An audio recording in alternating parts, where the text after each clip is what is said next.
আসসালামু আলাইকুম রহমতুল্লাহি ওয়া বারাকাতুহু। আল্লাহুম্মা লাকাল হামদু কুল্লু ওয়া লাকাশ শুকরু কুল্লু ওয়া লাকাল হামদু ওয়াশ শুকরু বিমুহাম্মাদিন সাল্লাল্লাহু আলাইহি ওয়াসাল্লাম। ওয়া লাকাশ শুকরু ওয়াল হামদু বিল কুরআন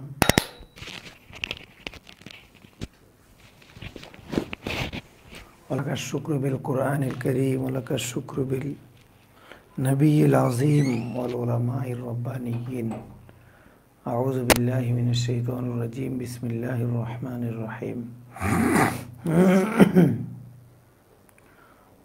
আমরা ধারাবাহিকভাবে পড়ছিলাম ইহুদিদের ষড়যন্ত্র এবং তাদের চারিত্রিক বিভিন্ন মিথ্যাচার, বিভিন্ন দৃষ্টান্ত।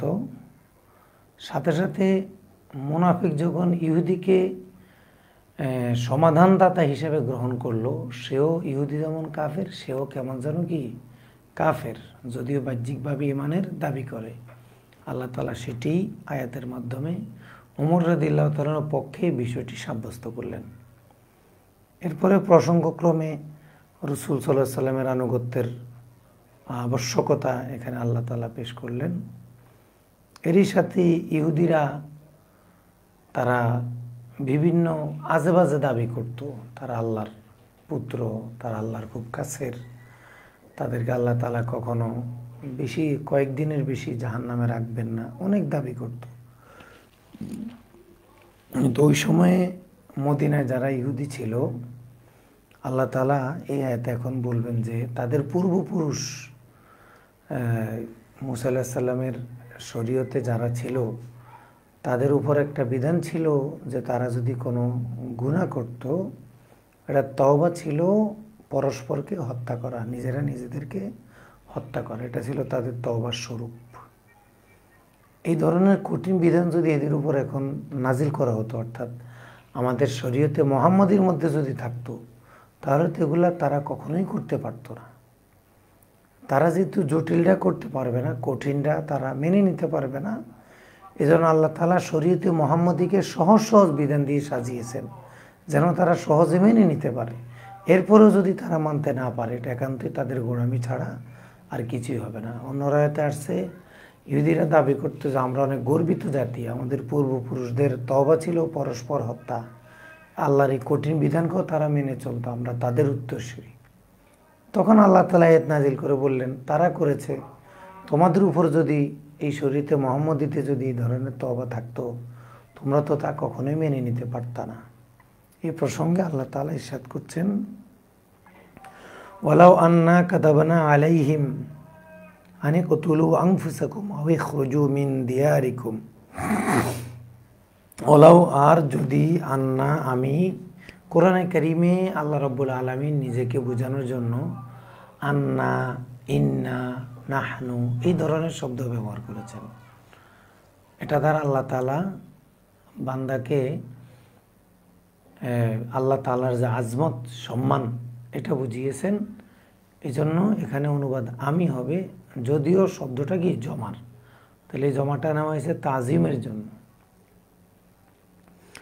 ওলাও, যদি, আন্না কাতাবনা, আমি আবশ্যক করে দিতাম, ফরজ করে দিতাম, আলাইহিম এই উম্মতের উপরে, এই ইহুদিদের উপরে, আনিকতুলু আনফুসাকুম অন্যায়ের কারণে তোমরা পরস্পরকে একে অপরকে হত্যা করো, আও ইখরুজু মিন দিয়ারিকুম, দারুনের জমা দিয়ার, তোমরা তোমাদের ঘর বাড়ি থেকে বের হয়ে যাও, হিজরত করো। তারা এক এলাকা ছেড়ে অন্য এলাকায় যেতে কি বাধ্য হয়েছিল আল্লাহ তাআলার আদেশে। আও ইখরুজু মিন দিয়ারিকুম, তোমরা তোমাদের ঘর বাড়ি ছেড়ে বেরিয়ে যাও। মা ফাআলুহু, তারা তা কখনোই করতো না, কারণ সহজটাই যারা করতে চায় না, কঠিনটা তারা কিভাবে করবে। ইল্লা কলিলুম মিনহুম, এই ধরনের বিধান তাদের থেকে, বর্তমান ইহুদিদের থেকে খুব অল্প সংখ্যক লোকই এগুলা মেনে চলতো, তাদের অধিকাংশই এগুলা মানতে পারতো না। মা ফাআলুহু, তাদের অধিকাংশই করতো না। ইল্লা কলিলুম মিনহুম, তাদের থেকে কিছু সংখ্যক ব্যতীত। ওয়ালাউ আন্নাহুম ফাআলু, আর যদি তারা করত, মা ইউআযুনা বিহি, মা বিহি যার মাধ্যমে ইউআযুনা তাদেরকে নসিহত করা হচ্ছে। আল্লাহ এবং রসুল সাল্লাল্লাহু আলাইহি সাল্লামের আনুগত্যের জন্য তাদেরকে যে নসিহত করা হচ্ছে, তা যদি তারা মেনে চলতো, তা তারা বাস্তবায়ন করত, ওয়ালাউ আন্নাহুম ফাআলু, যদি তারা করত, কি করত, মা বিহি ইউআজুন, যার মাধ্যমে যে কথাগুলোর মাধ্যমে তাদেরকে নসিহত করা হচ্ছে, এই কথাগুলো যদি তারা মেনে চলতো, লাকানা খায়রাল লাহুম, এটা তাদের জন্য অবশ্যই কল্যাণকর হতো।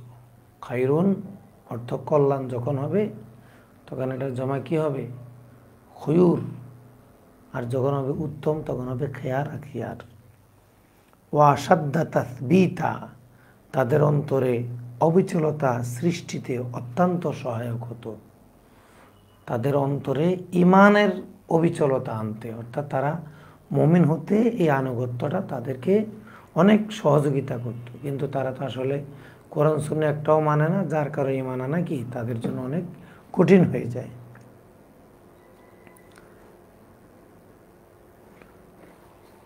وَإِذًا لَآتَيْنَاهُم مِّن لَّدُنَّا أَجْرًا عَظِيمًا। وَإِذًا, আর তারা যদি ইমানের উপর অটল থাকতো, ইজান অর্থ তাহলে, তাহলে মানে কি, যদি তারা ইমানের উপর অটল থাকতো তাহলে লাআতাইনাহুম, আমি তাদেরকে দান করতাম, মিন লাদুন্না, আমার পক্ষ থেকে, আজরান আযীমা, মহান পুরস্কার, মহান পুরস্কার দান করতো, জান্নাত।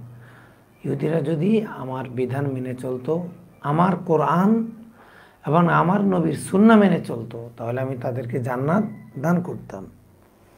আজারা ইয়াজুরু আজরান অর্থ ভাড়া করা, আর আজ্জারা তাজিরন, আজ্জারা ইউআজ্জিরু তাজিরন অর্থ ভাড়া দেয়া, আর আজরুনের জমা কি, উজুর।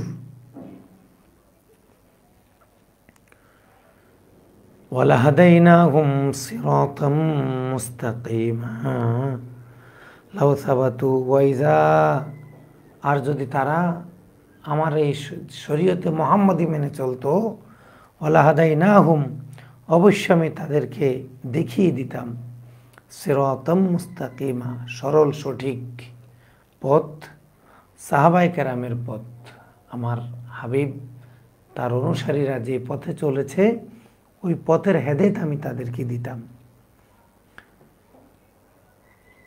এখন এই আয়াত পর্যন্ত আল্লাহ তাআলা ইহুদি মুনাফিকদের মুজাম্মাত করেছেন, নিন্দা করেছেন, তাদের বিভিন্ন অপকর্মের সমালোচনা, এবং তাদেরকে দেখুন কোরআনের একটা চমৎকার দৃষ্টিভঙ্গি এবং খুব সহনশীল দৃষ্টিভঙ্গি, সেটা হলো কোরআন যার যতই নিন্দা করুক না কেন, এখানে খুব নিন্দা করা হচ্ছে ইহুদি মুনাফিকের, কিন্তু লাও কথাগুলো বলে আল্লাহ তাআলা কিন্তু তাদেরকে দাওয়াতের একটা ব্যবস্থা করে, যদি তারা এটা করতো এটা পেত, এটা করলে এইভাবে তারা জান্নাত পেত, এইভাবে তারা হেদায়েত সিরাতে মুস্তাকিম পেয়ে যেত।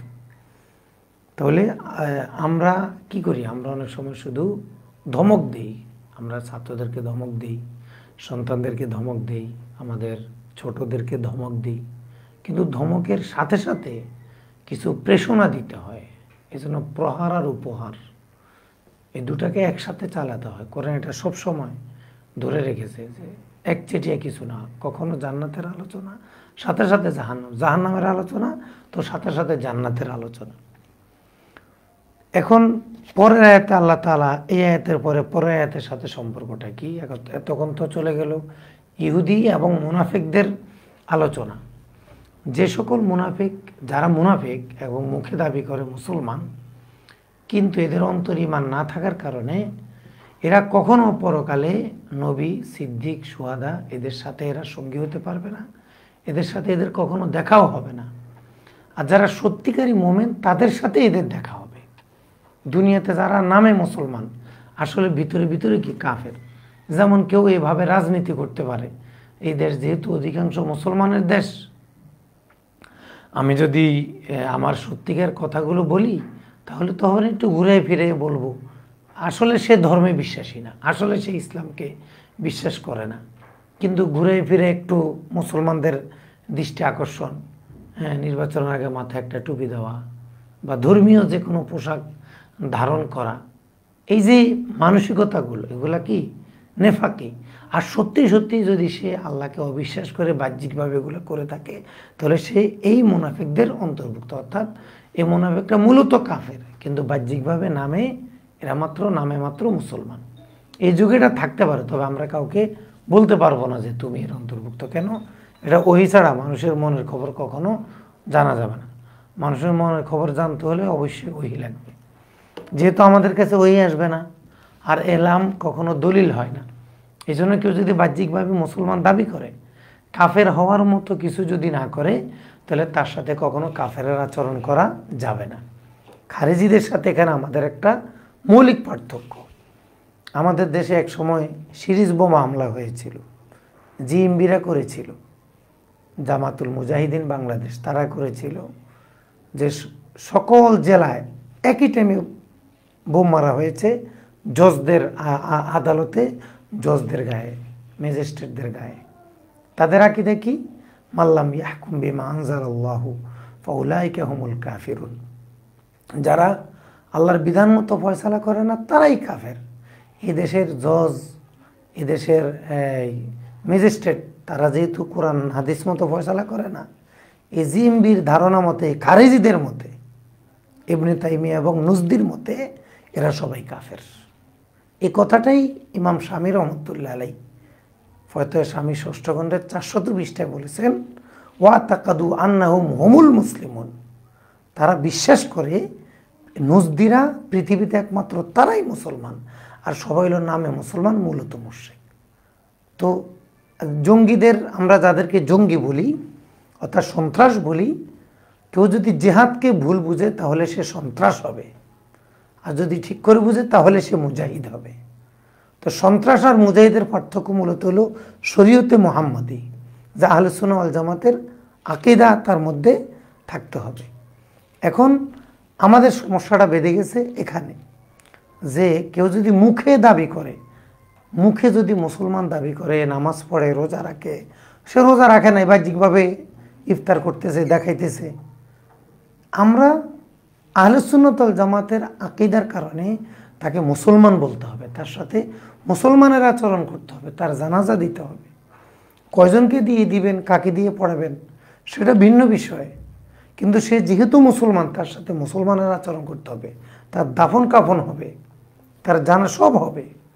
কারণ সে বাহ্যিকভাবে মুসলমান দাবি করেছে, কিন্তু ভিতরে ভিতরে সে যদি কাফের থাকে, তার বিষয়টি আল্লাহর কাছে ন্যস্ত। এটাই নবীজি আমাদেরকে শিখিয়ে গেছেন। নবীজির কাছে ওহী আসা সত্ত্বেও তারপরেও নবীজি তাদের দাফন কাফনের ব্যবস্থা করেছেন।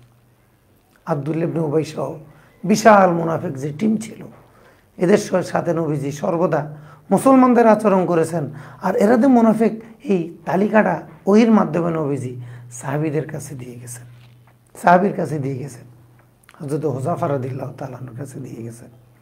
এখন খারেজিদের সাথে আমাদের এখানে সমস্যা কোথায়? তারা বলে কেউ যদি কবিরা গুনাহ করে, যেহেতু সে গুনাহ করেছে অতএব সে কাফের। আল্লাহর বিধান মতো ফয়সালা না দেওয়া এটা কবিরা গুনাহ, এটার কারণে সে কবিরা গুনার কারী হবে, কবিরা গুনার অধিকারী হবে, কিন্তু তাকে কাফের বলা যাবে না। তাহলে ইবনে তাইমিয়া নজদি মতের সাথে আমাদের এখানে একটা মৌলিক পার্থক্য। তারা গুনাহের কারণে মানুষকে মুশরিক মনে করে, আমরা কখনো গুনাহের কারণে কাউকে কি আহলে সুন্নাহ ওয়াল জামাত মুশরিক মনে করে না। আপনি মেশকাত শরীফের 17 নম্বর পৃষ্ঠার একবারে শেষের হাদিসটা দেখেন, সালাসুম মিন আসলিল ঈমান। ইসলামের ভিত্তি 5টি, ঈমানের ভিত্তি 3টি, এর মধ্যে একটি হলো গুনাহের কারণে কাউকে ইসলাম থেকে বের করে না দেওয়া। তাহলে গুনাহের কারণে আপনি মুশরিক বলতে পারেন না। হ্যাঁ, যদি সে শিরক করে, সে যদি স্পষ্ট শিরক করে তাহলে, এবং বিশ্বাস করে এতেকাদান, তাহলে তাকে মুশরিক বলা যাবে। কিন্তু সে যদি শিরকের কোনো কাজ করে কিন্তু এতেকাদ কি আমি জানি না, তাকে জিজ্ঞাসা করে শিওর হয়ে তারপরে তাকে মুশরিক বলতে হবে। অন্যথায় কুফরি করলে তাকে কাফের বলা যায় না, কুফরি করলে তাকে কাফের বলা যায় না। আমরা তো অনেক সময় কুফরি করলে কাফের বলে দিই। কাজটা কুফরি করেছে, কবিরা গুনাহ করেছে, কারণ কাফের হওয়ার সম্পর্ক, মুশরিক হওয়ার সম্পর্ক বিশ্বাসের সাথে, আমলের সাথে না। এই মৌলিক বিষয়টা আমাদের আল্লামা ইবনে তাইমিয়া এবং মুহাম্মদ বিন আব্দুল্লাহ নজদি, এই শাইখাইন এই দুই শাইখের সাথে পুরা উম্মতের মতভেদ। আমরা ওনাদেরকে মুসলমান মনে করি, তবে গুমরাহ মুসলমান মনে করি, 72 ফেরকার মুসলমান মনে করি, এক দলের মুসলমান মনে করি না। তাহলে যে সকল লোক মুখে ইসলাম গ্রহণ করবে তারা কিন্তু পরকালে নবীজির সাথে থাকতে পারবে না। সাহাবায়ে কেরাম মেনে এসে নবীজিকে বললেন, হুজুর দুনিয়াতে যখন মনে চায় তখন আপনার সাথে দেখা করতে পারি, আপনাকে মন চায় আপনাকে চাইতে এসে চাইতে পারি, কিন্তু মারা গেলে আপনি তো নবী, আপনার মর্যাদা অনেক উপরে থাকবে, আমরা কি হুজুর আপনার সাথে দেখা করতে পারবো? আপনি কি বিষয়টা একবারও ভেবেছেন? আপনি কি আপনার বাবাকে কখনো বলেছেন যে বাবা মৃত্যুর পরে কি তোমার সাথে আমার দেখা হবে? আপনি কি আপনার মাকে বলেছেন? আপনার ভাইকে জীবনে বলেছেন যে ভাই, হে মা, তোমাদের মৃত্যুর পরে কি তোমার সাথে আমরা কি এক জান্নাতে থাকতে পারবো? এই পৃথিবীতে আপনি সবচেয়ে বেশি ভালোবাসেন আপনার মা বাবাকে, আপনার ছেলে সন্তানকে, তাদেরকে কিন্তু কখনো আপনি এই প্রশ্নটা করেন নাই। তো সাহাবায়ে কেরাম নবীজিকে কেমন ভালোবাসতেন, দুনিয়াতে তো মন চাইলেই দেখা যায় নবীকে, কিন্তু ইন্তেকালের পরে আমরা কি নবীকে মন চাইলে দেখতে পারবো? তখন আমাদের কি অবস্থা হবে? তো কেমন আশিকুর রাসূল, কেমন নবী পাগল ছিল সাহাবীরা। এই জন্য সাহাবীদের সমালোচনা হারাম। আহলে সুন্নাত ওয়াল জামাতের আকীদা, আমাদের যত আকীদার কিতাবে, আকীদাতুত তাহাবী, ফিকহে আকবর সহ সকল আকীদার কিতাবে স্পষ্ট লেখা যে লানা বাহাসু মিনহুম ইল্লা বিখাইর, সাহাবায়ে কেরামের ভালো ছাড়া অন্য কিছু আলোচনা করা যাবে না। শিয়াদের সাথে, রাফিজিদের সাথে, খারিজিদের সাথে আমাদের দ্বন্দ্ব কোথায়? আকীদায় যেমন দ্বন্দ্ব, এখানেও তাদের সাথে আমাদের দ্বন্দ্ব, যে তারা সাহাবায়ে কেরামের সমালোচনাকে হারাম মনে করে না, আমরা হারাম মনে করি। এই জন্য আহলে সুন্নাত ওয়াল জামাতের আকীদা আমাদের জানা দরকার, জেনে জেনে আমাদের বিশ্বাসকে পরিশুদ্ধ করা দরকার। সাহাবায়ে কেরাম কি পরিমাণ নবী পাগল হলে মৃত্যুর পরে দেখা হবে কিনা, সাহাবায়ে কেরাম যখন মৃত্যু হবে, নবীজির যখন ইন্তেকাল হবে, এরপরে পরকালে একসাথে জান্নাতে থাকবে কিনা, এটা নিয়ে তারা কাঁদতে কাঁদতে পেরেশান হয়ে গেল। সাহাবায়ে কেরামের এই নবী পাগল মন দেখে আর মুখে দাবি মুসলমান যে পরকালে নবীদের সাথে দেখা হবে না, এই বিষয়টাকে সাব্যস্ত করার জন্য এখন এই সকল নবী পাগল সাহাবীদের মনকে আল্লাহ তাআলা সিক্ত করার জন্য এই আয়াত নাজিল করলেন। ওয়ামান ইউতি'আল্লাহ ওয়ার রাসূল, যারা আল্লাহ এবং তার রাসূল সাল্লাল্লাহু আলাইহি সাল্লামের আনুগত্য করবে,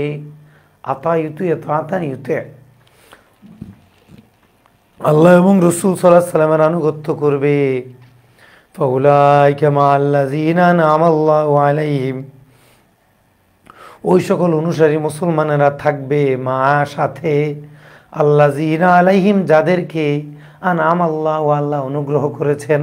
আমরা শুরু থেকে বলে আসছি যে আমরা ইসমুল মাউসুলের উপরে যে সেলা থাকবে, ওই সদরের সেলাকে ইসমুল মাউসুলের সাথে এনে অনুবাদ করলে অনুবাদটা বোঝা এবং বোঝানো কি হবে, সহজ হবে। মাআল্লাযীনা আলাইহিম, আল্লাহ যাদেরকে আনআমা আল্লাহু, আল্লাহ অনুগ্রহ করেছেন, মিনান নাবিয়্যিন, এরা কারা? আল্লাহ তাআলা কাদেরকে অনুগ্রহ করেছেন? এক নাম্বার, আল্লাহ রাব্বুল আলামিনের সবচেয়ে বেশি অনুগ্রহ প্রাপ্ত মানুষগুলোর নাম হলো মিনান নাবিয়্যিন, 1,24,000 নবী রাসূল। মুসনাদে আহমদের হাদিস 1,24,000।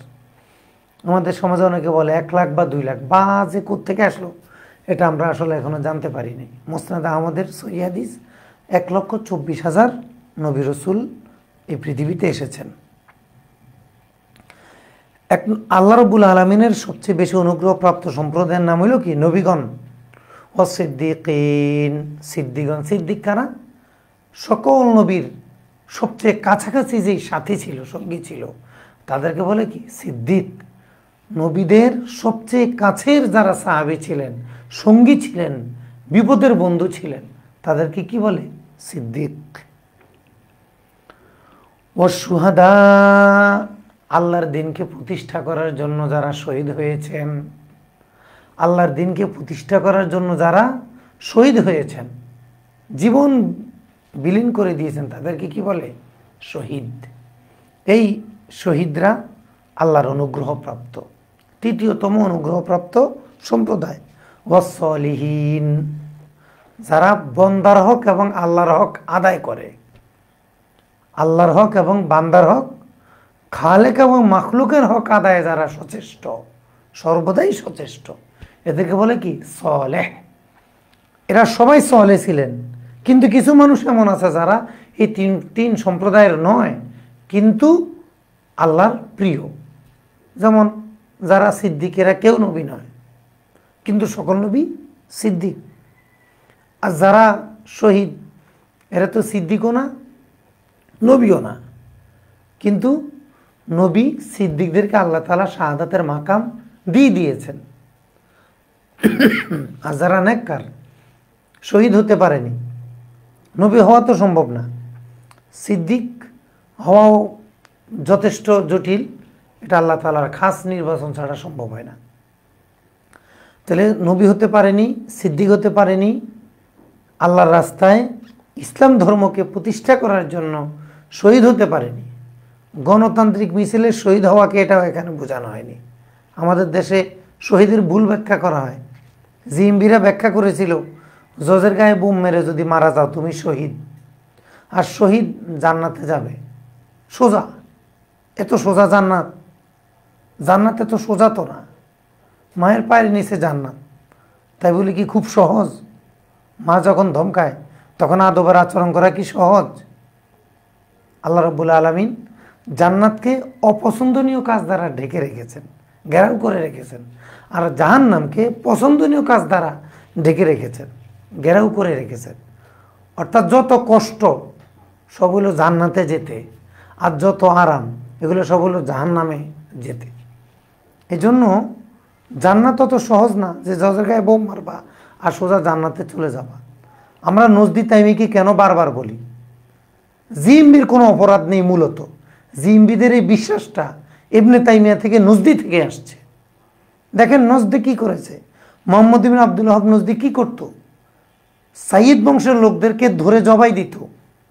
আমাদের দেশে, আমাদের পাশের থানা রায়পুর, সেখানে আওলাদে রসুল একজন আছে, কি তাহের আনোয়ার হোসেন ওনার নাম সম্ভবত। ওই হুজুরের যে পূর্বপুরুষ, ওনার যে বাবা দাদারা, ওনারা ইন্ডিয়ায় আসছে। ওনার খাদেমের কাছ থেকে আমার শোনা, ওনার যিনি খাদেম ছিলেন উনি আমাকে বলেছেন যে আমি হুজুরকে জিজ্ঞাসা করি, হুজুর আপনারা তো সৌদি লোক, এই দেশে কিভাবে আসলেন?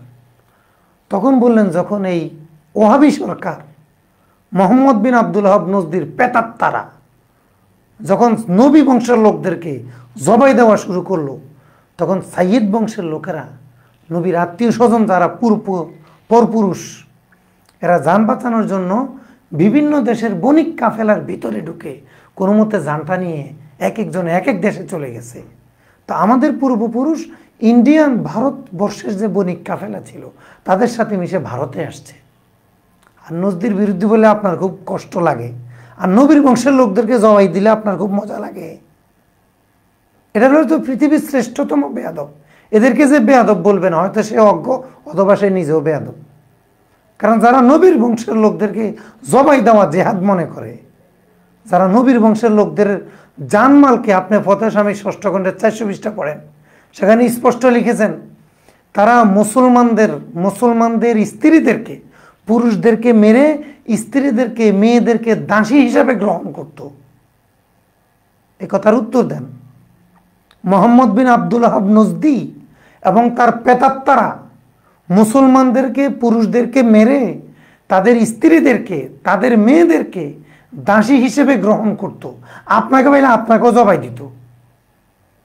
অভদ্র উত্তরসূরি সব। আপনি এখন তাদের ইতিহাস জানবেন না, আপনি পড়াশোনা করে কথা বলবেন না? একটু পড়লে কি হয়? সময় পান না, তাই না? একটু সময় খরচ করেন। আমরা তো আন্দাজে কথা বলি না। এ কথাগুলো বলতে কি 2-4 পৃষ্ঠা পড়তে হয়েছে না? তা আপনি তো না পড়ে কথা বলতেছেন, না পড়ে ওয়াজ মাহফিল সব ফাটায় ফেলতেছেন। আপনার মাসিক পত্রিকায় মোহাম্মদ বিন আব্দুল ওয়াহাব নজদিকে মুজাদ্দিদ লিখে দিতেছেন। তার পক্ষে যে বইগুলো লেখা হয়েছে, যে সকল অজ্ঞ লোক অথবা ভ্রষ্ট লোক এই বইগুলো লিখেছে, আপনি তাদের বইগুলো পড়তে বলেন। কিন্তু তার বিরুদ্ধে যে ফতোয়া স্বামীতে আছে, তার বিরুদ্ধে যে পৃথিবীর সব মুস্তাহিদ ইমাম একমত হয়েছে, সে কথা কি আপনি লিখেছেন? এটা কি তাহরিফ নয়? এটা কি ইহুদিদের খাসলাত নয়? কেন এটা করেন? এজন্য ভাইরা, যারা আমার নবীর বংশের লোকদেরকে জবাই দেয়, মুসলমানদের স্ত্রীদেরকে মেয়েদেরকে দাসী বানায়, তাদেরকে নিন্দা করলে যদি কারো কষ্ট হয়, তার হয়তো অজ্ঞতা অথবা ইমানের নোকসানি, দুইটার একটাকে আপনি ধরে নিতে হবে, অন্যথার সমাধান মিলবে না। তাহলে আমাদের দেশের জজদেরকে, ম্যাজিস্ট্রেটদেরকে, সরকারি লোকদেরকে কাফের মনে করে অনইসলামিক রাষ্ট্র হওয়ার কারণে, আমাদের রাষ্ট্র ব্যবস্থায় কুফরি ও কোরআন সুন্নাহ বিরোধী নিয়ম থাকার কারণে এগুলো যারা মেনে চলে তাদেরকে যারা কাফের মনে করে, এদের সাথে মুহাম্মদ বিন আব্দুল হক নজদি এবং আল্লামা ইবনে তাইমিয়ার কি পার্থক্য আপনি সেটা পেশ করেন। এই জন্য যদি আপনি নিজেকে বাঁচাতে হয়, নজদি তাইমির আকীদার ভয়াবহতা বুঝে আপনি নিজের সন্তানদেরকে সচেতন করতে হবে। আজকে বড় বড় আলেমদেরকে গোমরা বলা হচ্ছে, কয় ওলামায়ে কেরাম দিন বুঝে না। তো তুমি দিন বুঝো, কিভাবে বুঝলা? এই জন্য ভাইরা, আকীদা এটা একটা ফান্ডামেন্টাল বিষয়, মৌলিক বিষয়, এটা সহজে এড়িয়ে যাওয়ার বিষয় না। তো সাহাবায়ে কেরামকে রাফিজি খারিজিরা কি গালিগালাজ করে, শিয়ারা গালিগালাজ করে, আর আমরা বলি বুগদুহুম কুফরুন হুব্বুহুম ঈমানুন লা নাবহাসু মিনহুম ইল্লা বিখায়র। আমরা তাদের কোনো সমালোচনা করব না, কোনো ইতিহাস লিখতে, কোনো গল্প লিখতে, কোনো উপন্যাস লিখতে, কোনো প্রসঙ্গেই সাহাবায়ে কেরামের সমালোচনা করা যাবে না। তো তারা যে যুদ্ধ করেছেন, জঙ্গে জামাল, জঙ্গে সিফফিন, এগুলো কিভাবে লিখব? তো আপনার পূর্বসূরীরা কিভাবে লিখেছেন? আপনি কি ইবনে কাসিরের চাইতে বড় জানতা হয়ে গেছেন? ইমাম ইবনে খালদুনের চেয়েও কি আপনি বড় ঐতিহাসিক হয়ে গেছেন? এত পণ্ডিত সাজেন কেন? ওনার এক আঙ্গুলের জ্ঞান আপনার গোষ্ঠীর মধ্যে পাওয়া যাবে? ওনারা কিভাবে ইতিহাস লিখেছেন ভাই? তার মতো ইতিহাস লেখেন, দেখেন ওনারা নিন্দা করেছেন কিনা। ইমাম ইবনে কাসির রহমতুল্লাহ আলাই বেদায়ে নেহের মধ্যে সকল সাহাবায়ে কেরামের সকল যুদ্ধের ইতিহাস এনেছেন। তারিখে তবারির মধ্যে ইমাম তবারি রহমতুল্লাহ আলাই সকল ইতিহাস এনেছেন। এভাবে আরও বড় বড় ইমামরা সাহাবায়ে কেরামের জীবনী যারা লিখেছেন তাদের ইতিহাস নিয়ে এসেছেন। কিন্তু কেউ নিন্দা করেছেন কিনা আপনি সেটা বলেন। সাহাবায়ে কেরামকে কেউ নিন্দা করেন না, ইতিহাস। কিন্তু আপনি তো হেডলাইন দিয়ে দিলেন যে মুয়াবিয়া রাদিয়াল্লাহু তাআলা আনহু গনিমতের মাল আত্মসাৎকারী। এই অভিযোগ কেন দিলেন আপনি? সে মিথ্যা কথা বলতো, সে ঘুষ দিত, এগুলো তো শিয়াদের খাসলাত। তো শিয়াদের থেকে আপনার মধ্যে চলে আসছে, আপনি কেমন যেন শিয়াদের মাইক বনে গেছেন, অর্থাৎ তাদের কথাগুলো আপনি বলতেছেন, শিয়াদের মুখপাত্র। এজন্য সাহাবী সমালোচনা হারাম। যেই যত বড় পীর হোক, যত বড় ওস্তাদ হোক, যত বড় জাদরাইল, যত বড় যাই হোক না কেন, যত বড় ইমাম হোক, সে যদি সাহাবীদের সমালোচনা করে, একটা হলো রেওয়ায়েত, আরেকটা হলো সমালোচনা, একটা হলো বর্ণনা, আরেকটা হলো সমালোচনা, দুইটা এক না। বর্ণনা হলো ইতিহাসে এইভাবে আছে তা লিখে দেওয়া সনদ সহ, এবার সনদ তাহকিক করে হুকুম লাগাবা, এটা হলো বর্ণনা। আরেকটা হলো মতামত, এই বর্ণনা থেকে বোঝা যায় এই সাহাবীর মধ্যে এই দোষ ছিল, এইটা হারাম। বর্ণনা হারাম না কেন? কারণ বর্ণনার হুকুম সনদ নির্ভর, সনদ তাহকিক করো তারপরে হুকুম লাগাও। আর রাফিজি, খারিজি, জাবরিয়া, কাদরিয়া, মুসাব্বিয়া, মুআত্তিলা, মুজাসসিমা যত বাতিল ফেরকা ছিল, এদের থেকেও বহু ইতিহাস নেওয়া হয়েছে ঘটনাকে পূরণ করার জন্য। তো এরা যদি বাতিল হয়, এদের সনদ তো ওইভাবে গ্রহণযোগ্য হবে না। তো এই ধরনের সনদের ভিত্তিতে আমরা কিন্তু সাহাবায়ে কেরামকে কখনো কি মুজাম্মাত করতে পারি না, নিন্দা করতে পারি না। যেই সাহাবীরা মরার পরে নবীকে দেখবেন কিনা এটা নিয়ে পেরেশান ছিল, তাদের জন্য, তাদেরকে সান্ত্বনা দেওয়ার জন্য আল্লাহ তাআলা এই আয়াত নাজিল করলেন। তাহলে সাহাবায়ে কেরামের ভালোবাসাটা, নবী প্রেমটা কি পরিমাণ থাকলে আল্লাহ তাআলা তাদেরকে সান্ত্বনা দেওয়ার জন্য আয়াত নাজিল করলেন। এই জন্য কোরআনের যে মাকসাদ, যে কোরআন কেন আসলো, হুদাল লিন্নাস, কোরআনের হেদায়েত নেওয়ার জন্য, বিজ্ঞান পড়ার জন্য আল্লাহ তাআলা কোরআন নাজিল করেন নাই, বায়োলজি, পদার্থ এগুলো পড়ার জন্য কোরআন নাজিল করেন নাই। ডাক্তারির জন্য কোরআন নাজিল করেন নাই। কোরআন নাজিল করেছেন হেদায়েতের জন্য। তবে ডাক্তারি ফায়দা পাওয়া যেতে পারে, বিজ্ঞানের ফায়দা পাওয়া যেতে পারে, ইঞ্জিনিয়ারিংয়ের ফায়দা পাওয়া যেতে পারে, কিন্তু এগুলো কোরআনের মূল কোনো বিষয় নয়। মূল হলো হেদায়েত। প্রত্যেকটা আয়াতের হেদায়েত আমাদেরকে শিখে নিতে হবে, বুঝে নিতে হবে। এই আয়াতের মধ্যে কোরআন যেটাকে নিন্দা করেছে সেটা ছেড়ে দিতে হবে, কোরআন যেটাকে প্রশংসা করেছে সেটাকে গ্রহণ করতে হবে। এটা হলো কোরআনের সাথে আমাদের আদব এবং আমাদের প্রতি কোরআনের হক। ও হাসন, তাহলে সলিহীন কাকে বলে? সলিহীন হলো যারা খালেক এবং মাখলুকের হক আদায় করে, তাদেরকে বলে সলেহ। وحسن أولئك رفيقا, বন্ধু উত্তম সঙ্গী হিসাবে এরাই তো সর্বোত্তম। ওয়াহাসুনা উলাইকা রফিকা, এই 4 শ্রেণীর মানুষ, অর্থাৎ আমরা যারা সাধারণ মুসলমান আছি, এই 4 শ্রেণীর মানুষ বন্ধু হিসাবে সবচেয়ে সুন্দর, সবচেয়ে ভালো। এজন্য যদি বন্ধু বানাতে হয় এই 4 শ্রেণীর মানুষকে বন্ধু বানাতে হবে। এই আয়াতটা হলো মূলত আরেকটা আয়াতের তাফসীর। আমরা সূরা ফাতিহা প্রতিদিন পড়ি, ইহদিনাস সিরাতাল মুস্তাকিম সিরাতাল লাযিনা আনআমতা আলাইহিম। আল্লাহ আমাদেরকে সিরাতে মুস্তাকিম দেখান। সিরাতে মুস্তাকিমটা কি বান্দা তো বুঝবে না, এজন্য আল্লাহ তাআলা নিজে এটার বয়ান দিয়ে দিলেন। সিরাতে মুস্তাকিম হলো সিরাতাল লাযিনা আনআমতা আলাইহিম, আপনি যাদের উপর অনুগ্রহ করেছেন তাদের রাস্তাটা হলো সিরাতে মুস্তাকিম। আল্লাহ তাআলা কি এখানে বলেছেন ইহদিনাস সিরাতাল মুস্তাকিম সিরাতাল কোরআন ওয়াল হাদিসিস সহিহ? এটা বলেন নাই। সহিহ হাদিস কোথায় পেলেন আপনি? কোরআন হাদিস কোথায় পেলেন আপনি? এখানে কি কোরআন হাদিসের কথা বলা হয়েছে? এখানে আল্লাহ তাআলা কোরআনে বলেছেন যারা আল্লাহর অনুগ্রহ প্রাপ্ত তাদের রাস্তাটা হলো সিরাতে মুস্তাকিম। এই সিরাতে মুস্তাকিম তো তোমাকে উঠতে হবে, এবং আল্লাহ রাস্তা দেখাই দিলেন যে যাদেরকে আল্লাহ তাআলা অনুগ্রহ করেছেন তারা যেই পথে চলেছে, যা যা করেছে, যা যা ছেড়েছে, যা যা বিশ্বাস করেছে, এগুলার নাম হলো সিরাতে মুস্তাকিম। এখন আমাদের প্রশ্ন আসছে যে আল্লাহ আপনি কাদের প্রতি অনুগ্রহ নাজিল করেছেন, একটু বয়ান দেন। ওই বয়ান আল্লাহ তাআলা এই আয়াতে দিয়ে দিলেন, আমাইয়ুতিল্লাহ ওয়ার রাসূল, যারা আল্লাহ এবং রাসূলের আনুগত্য করবে, ফাউলাইকা মাআল্লাযিনা আনআমাল্লাহু আলাইহিম। এই বয়ান চলে আসলো। এই 4 শ্রেণীর মানুষকে বলে আল্লাহর অনুগ্রহপ্রাপ্ত সম্প্রদায়। অতএব কোরআন হাদিসের পথকে সিরাতে মুস্তাকিম আল্লাহ তাআলা বলেন নাই। কোরআন হাদিস পড়ে পড়ে সিরাতে মুস্তাকিম খুঁজতে বলেন নাই। আল্লাহ তাআলা বলেন নাই ইহদিনাস সিরাতাল মুস্তাকিম সিরাতাল কোরআন ওয়াল হাদিসিস সহিহ, এভাবে বলেন নাই। আল্লাহ তাআলা বলেছেন সিরাতাল লাযিনা আনআমতা আলাইহিম, 4 শ্রেণীর অনুগ্রহপ্রাপ্ত নবী, সিদ্দিক, শুহাদা, সলিহিন, এদের পথ, এদের সোহবত, এদের অর্জন বর্জন, এগুলো হলো আমাদের জন্য কি হেদায়েত, সিরাতে মুস্তাকিম। আজকে তো আমাদের একদল ভাই এসে গেছেন পৃথিবীতে, কিছু হলেই সবাইকে বলে কোরআন হাদিস খোলো, তিবিয়ান লিকুল্লি শাহি, কোরআনে সব কিছুর বর্ণনা আছে, সব সমস্যার সমাধান দিতে পারে আল কোরআন। কোরআন তো দিতে পারে সব সমস্যার সমাধান, কিন্তু সমাধান বোঝার যোগ্যতা কি আপনার আছে? প্রশ্নটা এখানে।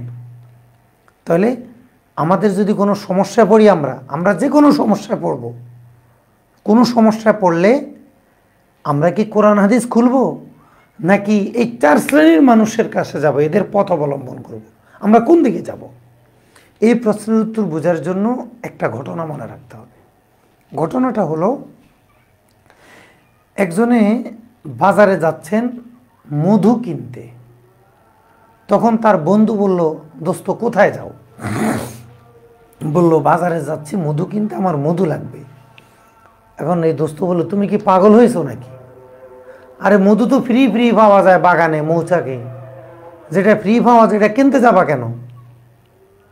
800 টাকা 1000 টাকা কেজি ধরে মধু কিনবা, এটা তো ফ্রি বাগানে পাওয়া যায়। আমাদের বাড়ির পাশে বিশাল বাগান আছে, সেখানে অনেক মৌচাক আছে, চলো আমরা এই ফ্রি জিনিস টাকা দিয়ে কিনবো না, ফ্রি ফ্রি সেখান থেকে নিয়ে নিই। তো বাহ্যিকভাবে যুক্তিটা কিন্তু খুব যৌক্তিক, কি যৌক্তিক না? যেটা ফ্রি পাওয়া যায় সেটা টাকা দিয়ে কেনা তো বোকামি। তো বন্ধু বললো ঠিকই তো, তো চলো। তো দুইজনে বসে পরামর্শ করলো, মধু আনার জন্য একটা বোল লাগবে। বোল মধু আনবে কিসে করে, এটা তার পকেটে করে আনা যাবে না। এবং মৌচাক থেকে না, মৌচাক তো অনেক উপরে, এত উপরে তো না উঠতে পারি, উঠা যাবে না। তো বড় একটা আমরা বলি টোঁড়া, বাঁশ, চিকন বাঁশ, যেটা দিয়ে আমরা আম পাড়ি, জাম পাড়ি, বিভিন্ন গাছের কাজ করি, নিচে থেকে ঢাল পাড়ি। এই টোঁড়াতে একটা নিয়ে আসো, এটা দিয়ে গুঁতা দিব, যখন মধু পড়বে বল পেতে ধরে রাখবা, তখন আমরা মধুগুলো নিয়ে আসবো। বাস, ফিরি ফিরি মধু ফিরি ফিরি পাবো, টাকা দিয়ে কিনতে হবে না। তো পরের দিন সকালে বাগানে গেল, বিশাল বড় এক মৌমাছির বাসা, মৌচাক। তাদের পরিকল্পনা অনুযায়ী তারা বিশাল এক টোঁটা নিয়ে গেল, বোল নিয়ে গেল, নিচ থেকে জোরে একটা গুঁতা দিল। এখন বলুন তো কি হয়েছে, বলুন। যখন আপনি টোঁটা দিয়ে মৌচাকে একটা গুঁতা দিবেন, আঘাত করবেন, দূর থেকে একটা ঢিল দিবেন, এরপরের পরিস্থিতিটা কি হবে? সাথে সাথে রানী মৌমাছিদের যত র্যাব, বিডিআর ফোর্স, আর্মি ছিল, বিজিবি ছিল, সবাইকে ফোন করে দিয়ে যায়, গুঁতা দিয়ে আঘাত করলো কে দেখো তো। ভুম করে সব বিমান বাহিনী সহ একটা মৌচাক মানে একটা রাজ্য। সূরা নাহলের তাফসীর পড়বেন, একটা মৌচাক মানে কি একটা রাজ্য। এখানে একজন প্রধানমন্ত্রী আছে মহিলা, এবং তার সচিব আছে, উজির নাজির আছে। একটা রাজ্য সে পরিচালনা করে ভিতরে থেকে, ওই রুমে সবাই যেতে পারে না। সূরা নাহলের তাফসীর পড়লে দেখবেন। তো এই মৌচাক যখন রানী মৌমাছি অর্ডার করলো, সবাই এসে দেখলো যে নিচে দুই বলদ পাওয়া গেছে, এরা আমাদের বাসা আঘাত করছে। বাস, চতুর্দিক থেকে এমন কামড় শুরু করলো, টোঁড়া একদিকে, বোল একদিকে, জামা কাপড় কোনটা কোন দিকে নাই, ডোল ডোলতে শেষ। কিন্তু শেষ কি হবে, কামড় খেয়ে তো পুরো শরীর এখন ডাবল হয়ে গেছে। আচ্ছা বলেন তো, এখানে ভুলটা কি হয়েছিল? ফ্রি জিনিস ফ্রি ফ্রি নিতে আসা ভুল এখানে না। ভুলটা হলো মৌচাক থেকে মধু সংগ্রহ করার যে বিদ্যা। মৌচাকের ভিতরে মধু আছে, আমিও জানি, আপনিও জানেন, কিন্তু আমি আর আপনি এটা আনতে পারবো না। আনতে গেলে আমরা কামড় খেয়ে মরে যাব। এটার একটা সিস্টেম আছে, পদ্ধতি আছে, কিছু কৌশল আছে, কাজের কিছু ধারাবাহিকতা আছে। যারা মৌচাক থেকে মধু সংগ্রহ করে তারা এই কৌশলগুলো জানে। তারা সিস্টেমে ওই জ্ঞানকে কাজে লাগিয়ে মৌমাছিগুলোকে সরিয়ে দিয়ে মেরে ফেলে, তারা মধুগুলো সুন্দর মতো সংগ্রহ করে নিয়ে আসে। সেই ফিরি ফিরি মধুটা আমাদের কাছে 1000 টাকা কেজি দরে বিক্রি করে। এই ফিরি মধু যদি আমাকে আর আমি আর আপনি যদি খেতে চাই, তাহলে হতে পারে 10-15 হাজার টাকা, 8-10 হাজার টাকার ঔষধ আমাদের লেগে যেতে পারে। মধু তো পাবোই না, বরং ডাক্তারের কাছে গিয়ে ওষুধ খেতে হবে, অসুস্থ হয়ে শুয়ে থাকতে হবে। তাহলে ভুলটা কোথায়? ভুলটা হইলে এখানে আল্লাহ তাআলা বললেন, ইহদিনাস সিরাতাল মুস্তাকিম সিরাতাল্লাযীনা আনআমতা আলাইহিম। তোমরা, আমি যাদের উপরে অনুগ্রহ করেছি, তোমরা তাদের পথ অনুসরণ করো। কোরআন সুন্নাহ অনুসরণ করতে তোমরা এসো না, যারা কোরআন সুন্নাহ বুঝে চলে তাদের অনুসরণ করো। এই কথাটা আল্লাহ তাআলা সূরা নাহলের 43 নং আয়াত, সূরা আম্বিয়ার 7 নং আয়াতে বললেন, ফাসআলু আহলায যিকরি ইন কুনতুম লা তা'লামুন।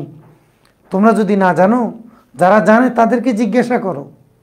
আল্লাহ তাআলা বলেন নাই ফাসআলুল কুরআনা ওয়াল হাদিসাস সহিহা ইন কুনতুম লা তা'লামুন। তোমরা যদি কোনো বিষয় না জানো, কোরআন এবং সহিহ হাদিসের কিতাব খুলে বসে যাও। সাহাবায়ে কেরাম এটা করতেন না। কোনো সাহাবীর যদি কোনো মাসালা লাগতো, ওই সাহাবী আলেম সাহাবীর কাছে গিয়ে জিজ্ঞাসা করতেন যে ভাই এই মাসালার সমাধান কি। আজকে রিক্সাওয়ালারা বুখারী শরীফের অনুবাদ পকেটে নিয়ে ঘুরে আর আমিন জলে বরাত দলিল দেয়। উনি আমিনের দলিল দিয়েছে, সমস্যাটা এখানে না। সমস্যাটা উনি তো এই দলিলের আড়াল না, উনি বুঝবে কি দলিলের? উনি দলিল দালালত ইস্তেদলাল বুঝে, মারাতিবুল আহকাম বুঝে, কতি জন্নি বুঝে, সুবুত সনদ এগুলো বুঝে? কিছুই বুঝে না। সমস্যাটা এখানে হয়ে গেছে। ওই ফিরি সব তো কোরআন হাদিস আছে, ফিরি ফিরি খেতে আসছে, এখন তো সে গুমরাহির শিকার হয়ে গেছে। এজন্য এই আয়াতটা হলো ওই আয়াতের ব্যাখ্যা, সূরা ফাতিহার ইহদিনাস সিরাতাল মুস্তাকিম সিরাতাল্লাযীনা আনআমতা আলাইহিম। আর এই কথাটার কাছাকাছি একটা কথা, ফাসআলু আলা যিকরি ইন কুনতুম লা তা'লামুন। যে কোনো বিষয়ে তুমি যদি না জানো, বিশেষজ্ঞের কাছে যাও। এই আয়াতটা আমরা পার্থিব ক্ষেত্রে পুরোপুরা মানি, কিন্তু ধর্মের ক্ষেত্রে কেউ মানতে রাজি না। একদল লোক, তাদের কেউ এটা মানতে রাজি না ধর্মের ক্ষেত্রে। এখন বড় বড় বিভিন্ন বিশ্ববিদ্যালয়ের টিচার, ছাত্র, ভালো ভালো মেধাবী ছাত্র, তারা বলতেছে কোরআন সুন্নাহ সহিহ হাদিসে যা আছে আমরা তা মানব। বাবা, সহিহ হাদিসের কাছে যাওয়া এত সহজ? যদি তো সহজ হয়, কত বছর পড়াশোনা করে আপনি ডক্টর হয়েছেন, অধ্যাপক হয়েছেন, সহকারী অধ্যাপক হয়েছেন, এই বিষয়টা আপনি দুনিয়ার ক্ষেত্রে করেন না কেন? যেমন মনে করেন আপনি একটা ঘর বানাবেন, তো ইউটিউবে ডিজাইন দেওয়া আছে না, আর্কিটেকচার ইঞ্জিনিয়ারিং প্ল্যান ড্রয়িং দেওয়া আছে না? তা আপনি ইউটিউব থেকে না নিয়ে 50,000 টাকা খরচ করে ইঞ্জিনিয়ারের কাছে কেন যান?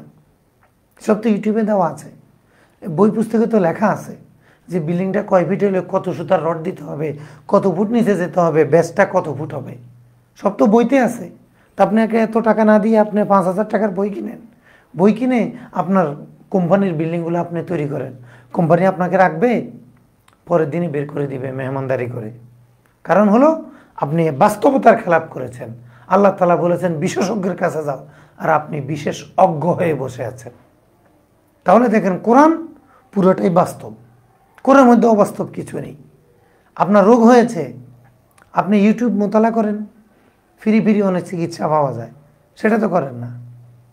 অনেক সমাধান, সব সমাধান তো ডাক্তারি বইগুলোতে পাওয়া যায়, তো বই কিনে আনেন। হোমিওপ্যাথির মতো বই কিনে এনে পড়ে ডাক্তারি শুরু করেন। হোমিওপ্যাথির পড়ালেখার যে অবস্থা, চিকিৎসারও একই অবস্থা। পড়া নাই, শোনা নাই, কিছু নাই, জায়গায় জায়গায় কোনায় কানায় দোকান দিয়ে বসে যায়। পড়াশোনা ছাড়া আবার ডাক্তারি করে কিভাবে? পড়াশোনা ছাড়া তো 2 লাইনও পড়াইতে পারি না, উনি আবার এই চিকিৎসা দেবে কিভাবে? আমরা পড়াশোনার প্রতি উদ্বুদ্ধ করে ডাক্তারি করার কথা বলছি, আমরা কোনো শাস্ত্রকে নিন্দা করছি না। তাহলে আপনার যদি রোগ ব্যারাম হয়, আপনার ডাক্তারি বই না কিনে ডাক্তারের কাছে কেন যান? কারণ এটাই হলো নেচার, এটা বাস্তবতা। এই কথাটা আল্লাহ তাআলা কোরআনে বললেন, ফাসালু আহলা যিকরি ইন কুনতুম লা তা'লামুন। আরে চিকিৎসা যদি না জানো, যে চিকিৎসা জানে তার কাছে যাও। ঘরবাড়ির প্ল্যান যদি না বুঝো, যে বুঝে তার কাছে যাও। যেই কাজ পারো না, এই কাজটা যে পারে তার কাছে যাও, তাহলে তোমার জীবন চলবে। এই কথাটা কিন্তু এই আয়াতের শিক্ষা। এখন যারা আমাদের আহলে হাদিস ভাই আছেন, ওনারা বলে এত ইমাম মানা লাগবে কেন? কেন আপনাকে অনেক লোক মেনে চলছে না? আমাদের দেশে যত আহলে হাদিস ভাইরা আছেন, আমাদের এই নজদি তাইমির মুখপাত্র, হ্যাঁ, খারিজি মাহানবী খারিজি, তো ওনারা বলে কোরআন হাদিস আছে, আবু হানাফি মাযহাব মানা লাগবে কেন? শাফি মাযহাব মানা লাগবে কেন? আরে ভাই, রিক্সাওয়ালা আপনাকে মানা লাগবে কেন? ভ্যান ড্রাইভার আপনাকে মানা লাগবে কেন? আপনার মসজিদের মুয়াজ্জিন আপনাকে মানা লাগবে কেন? আপনার মসজিদের ইমাম সাহেব আপনাকে মানা লাগবে কেন? আপনার মসজিদ কমিটি আপনাকে মানা লাগবে কেন? যেই কারণে আপনাকে মানতে হয়, সেই কারণে আপনি আবু হানিফাকে মানতে হবে। কারণ তো একটাই, নতুন কোনো কারণ তো নাই এখানে, তো এত ওয়াজের কোনো প্রয়োজন নেই, এত বহস কিসের আবার? যেই কারণে আপনাকে মানে, সেই কারণে আপনি আবু হানিফা রহমতুল্লাহকে মানতে হবে, ইমাম শাফিকে মানতে হবে, ইমাম মালিক রহমতুল্লাহকে মানতে হবে, ইমাম আহমদ বিন হাম্বল রহমতুল্লাহকে মানতে হবে, অথবা অন্য কোনো মুস্তাহিদ ইমামকে আপনি মেনে চলতে হবে। তবে 4 ইমাম মানব জীবনের সকল সমস্যার সমাধান লিখে গেছেন, এই জন্য মাযহাব 4টার মধ্যে সীমাবদ্ধ। 5ম কোনো মাযহাব হবে না। কেন? এত বড় ইমাম কিয়ামতের আগে আসা মোটামুটি অসম্ভব।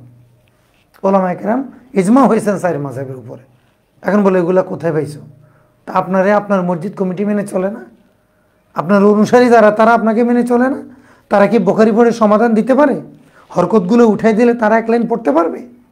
মনে করেন যে অশিক্ষিত লোক, মাদ্রাসায় পড়ে নাই, সে কি আপনি যদি বুখারী শরীফ হরকত ছাড়া দিয়ে দেন, ইন্ডিয়ান নুসখাটা, সে কি পড়তে পারবে? 1 লাইন পড়তে পারবে? তো সে আপনাকে মেনে চলছে না, তাহলে সমাধান কি? যেই কারণে আপনার অধীনস্থরা আপনাকে মেনে চলে, সেই কারণেই আপনি কোনো না কোনো মাযহাবের ইমামকে মেনে চলতে হবে। এই কথাটাই আল্লাহ তাআলা এখানে বলেছেন, ইহদিনাস সিরাতাল মুস্তাকিম সিরাতাল্লাযীনা আন'আমতা আলাইহিম ওয়া মান ইউতিল্লাহা ওয়ার রাসূল ফাউলাইকা মা'আল্লাযীনা আন'আমাল্লাহু আলাইহিম ফাসআলু আহলা যিকরি ইন কুনতুম লা তা'লামুন ওয়াত্তাবি সাবিলা মান আনাবা ইলাইয়া। যারা আমার অভিমুখী, তোমরা তাদের অনুসরণ করো। আর বিদায় হজে আল্লাহ রসুল সাল্লাল্লাহু আলাইহি ওয়াসাল্লাম আমাদেরকে সর্বশেষ ওয়াদা দিয়ে গেছেন, আমাদের কাছে রেখে গেছেন আমানত, লাম তাদিল্লু মা তামাসসাকতুম বিহিমা কিতাবাল্লাহি ওয়া সুন্নাতা রাসূলি। আল্লাহর কিতাব এবং নবীর সুন্নতকে তোমরা যতদিন ধরে রাখবা তোমরা কখনো পথভ্রষ্ট হবে না। এখন আপনি যদি এটা দ্বারা বুঝেন যে কোরআন হাদিস খুলে নিজে নিজে বুঝা, সেটা না। তো নবীজি বলেছেন তোমরা কোরআন সুন্নাহকে আঁকড়ে ধরো, তো কোরআনের কাছে আসেন। আপনি যখন কোরআনকে ধরার জন্য কোরআনের কাছে আসছেন, কোরআন বলছে ফাসালু আলা যিকরিন কুনতুম লা তা'লামুন। এই আমার কাছে বুঝতে আসছো কেন? তুমি আমার কাছ থেকে মাসালা নিতে আসছো কেন? যে আমাকে বুঝেছে তার কাছে যাও। তুমি সমাধানের জন্য আমার কাছে আসছো কেন? কোরআন হাদিসে বলছে আল উলামা ও খুলাফাউল আম্বিয়া, আল উলামা ওয়ারাসাতুল আম্বিয়া। কোরআন হাদিস বলছে, তা আপনি কোরআন হাদিস খুলে বসে গেলেন কেন? এটা সম্পূর্ণ শরীয়ত গর্হিত পদ্ধতি। যে কোনো সমস্যা সমাধানের জন্য অযোগ্য ব্যক্তি কোরআন সুন্নাহ বসে যাওয়া, যেমনিভাবে অযোগ্য ব্যক্তি মৌচাক থেকে মধু সংগ্রহ করা অবৈধ, বিপজ্জনক, ঠিক তেমনিভাবে গায়রে মুস্তাহিদ, যে মুস্তাহিদ নন, যিনি মুস্তাহিদ নন এমন যে কোনো ব্যক্তি, যত মেধাবী হোক না কেন, যত পড়ুয়া হোক না কেন, তিনি কোরআন হাদিস থেকে সমাধান বের করা মৌচাক ভাঙ্গার মতো একেবারে সমান বিপজ্জনক। এটা করা যাবে না, এটা একবারে কোরআন সুন্নাহ বিরোধী। এরপর আমাদের আলে হাদিস ভাইরা ওনারা বলেন সহিহ হাদিস, সহিহ হাদিস, সহিহ হাদিস ছাড়া কিছু মানবে না। আপনি স্ট্যাম্প করেন সহিহ হাদিসের বাইরে কিছু মানবেন না। যদি মানেন কি শাস্তি হবে লিখে দেন। আমরা তো এই শর্ত লাগাই না যে সহিহ হাদিস ছাড়া মানবো না। আমরা বলি আমলযোগ্য হাদিসে মাকবুল হলে মানব। আর আপনি শর্ত লাগিয়েছেন কি সহিহ হতে হবে। তো আপনি আগে ঠিক করেন, যদি সহিহ হাদিস ছাড়া আপনি কোথাও মেনে চলেন তাহলে আপনার কি শাস্তি হবে, শাস্তিটা লেখেন। এবার আমি বলি, এই শাস্তিটা ঠিক করেন। একটা হাদিস সহিহ হওয়ার জন্য যে 5টা শর্ত, এই 5টা শর্ত কোন হাদিসে আছে এটা একটু বলেন। একটা হাদিস সহিহ হওয়ার জন্য যে ইমামগণ 5টা শর্ত জুড়ে দিয়েছেন, এই 5টা শর্ত বা 4টা শর্ত কোন হাদিসে নবীজি বলেছেন যে 5টা শর্ত পাওয়া গেলে আমার এই হাদিসটা সহিহ হবে। তাহলে আপনি যে সহিহ হাদিস বলে যে ফেনা তুলতেছেন, সহিহ হাদিসের সংজ্ঞাটাই তো সহিহ হাদিসে নাই ভাই। তা আপনি সহিহ হাদিস মানলেন কিভাবে? সহিহ হাদিস এই পরিভাষাগুলো তো ইমামদের ইজতিহাদ। তাহলে আপনি তো মূলত ইমামদের ইজতিহাদ মানতেছেন, সহিহ হাদিস মানতেছেন কিভাবে? তাহলে আপনার কথাটা তানাকুস বিনাফসি স্ববিরোধী হয়ে গেল না? এটা বোধহয় জ্ঞানীদের জন্য উচিত না, একেবারে উচিত না। যাক, আমরা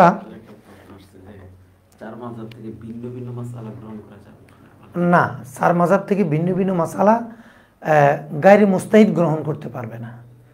মুস্তাহিদ হলে পারবে, কিন্তু গায়রে মুস্তাহিদ পারবে না, কারণ তার মধ্যে সেই জ্ঞান আসবে না এবং নফসানিয়ত গালেব হয়ে যাবে।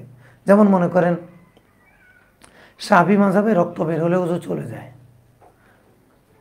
ওযু যায় না। শাফি মাযহাবে রক্ত বের হলে ওযু যায় না, ইমাম বুখারী রাহমাতুল্লাহ আলাইহির এই মত। আর হানাফি মাযহাবে রক্ত বের হলে ওযু চলে যায়। যখন শীতকালে ওযু করা কষ্ট হবে তখন আপনি কবেন আমি তো শাফি মাযহাব, রক্ত বের হলে ওযু যাবে না। আবার যখন গরমকালে ওযু করতে ভালো লাগে তখন আপনি বলবেন আমি তো হানাফি মাযহাব, কারণ ওযু করতে ভালো লাগে রক্ত বের হওয়ার পরে। শাফি মাযহাবের মাসালা হলো ওযু করার পরে যদি কোনো মহিলার গায়ের সাথে টাচ লাগে, একটু টাচ লাগছে, আপনি ওযু করে আসছেন, আসার সময় আপনার বিবির সাথে আপনার শরীর একটু লেগে গেছে, তাহলে আপনার ওযু ভেঙে যাবে। হানাফি মাযহাবে জড়ায় ধরলে ওযু ভাঙবে না। এখন আপনি শীতকালে যাবেন কোন মাযহাবে, গরমকালে আসবেন কোন মাযহাবে, তখন আপনি এখানে সুবিধা ভোগ করবেন। হ্যাঁ, আপনি যদি মুস্তাহিদ হন, আল্লাহর পক্ষ থেকে যদি ওই পরিমাণ আবেদ জাহেদ হন, তাহলে আপনার মধ্যে নফসানিয়ত থাকবে না, আপনার এলেম আমল অনুযায়ী আপনি এগুলা থেকে বাঁচতে পারবেন। এই জন্য গায়রে মুস্তাহিদ ব্যক্তি চার মাযহাবকে ইন্তেখাব করে চলা জায়েজ নেই, কারণ তার এই যোগ্যতা নেই। হ্যাঁ, যদি মুস্তাহিদ হন তো আপনি নিজেই মুস্তাহিদ, আপনার জ্ঞান সাধনায় যেটা আসে সেটাই হবে। তবে মনে রাখতে হবে আকীদায় কোনো ইজতিহাদ করা জায়েজ নেই। যত ইজতিহাদ সব হবে আমলে, আকীদার ক্ষেত্রে ইজতিহাদ জায়েজ নেই। এই জন্য 1,24,000 নবী রসুলের আকীদা বিশ্বাস এক ছিল। রসুল সাল্লাল্লাহু আলাইহি সাল্লামের যে আকীদা একবারে উম্মতে মুহাম্মদের আদনা, তারও একই আকীদা। এই ক্ষেত্রে কোনো হেরফের হতে পারবে না, আকীদার কোনো মাযহাব নেই। আশারি আর মাতুরিদি যেটা আছে সেটা লফজি নেজা, মূলত কোনো পার্থক্য নেই, নেজায় লফজি বলে এটাকে। এই জন্য মৌলিক আকীদার ক্ষেত্রে কোনো মত পার্থক্য নেই।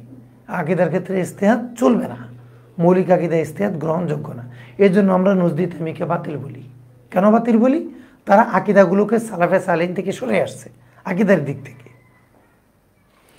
আল্লাহ তাআলা সহি সমজ দেওয়া ওয়া হাসুনা উলাইকা রফিকা, রফিকে জমা কি রুফাকা, বাবে কারুমা থেকে রফাকাতান মাজদার, অর্থ বন্ধু হওয়া। রফুকা ইয়ারফুকু রফাকাতান, অর্থ কি বন্ধু হওয়া। আর হাদায়াদি হিদায়াতান, রাস্তা থেকে সিরাতে জমা কি সুরুত। ইস্তাকামা ইস্তাকিমু ইস্তিকামাতান ফাহু মুস্তাকিমুন ইস্তাকিম লা তাস্তাকিম। এটা মুস্তাকিমুন, এটা কি ছিল মুস্তাকউইমুন। মুস্তাকিমুন মূলত ছিল মুস্তাকউইমুন, মুস্তান সিরুন ওজনে।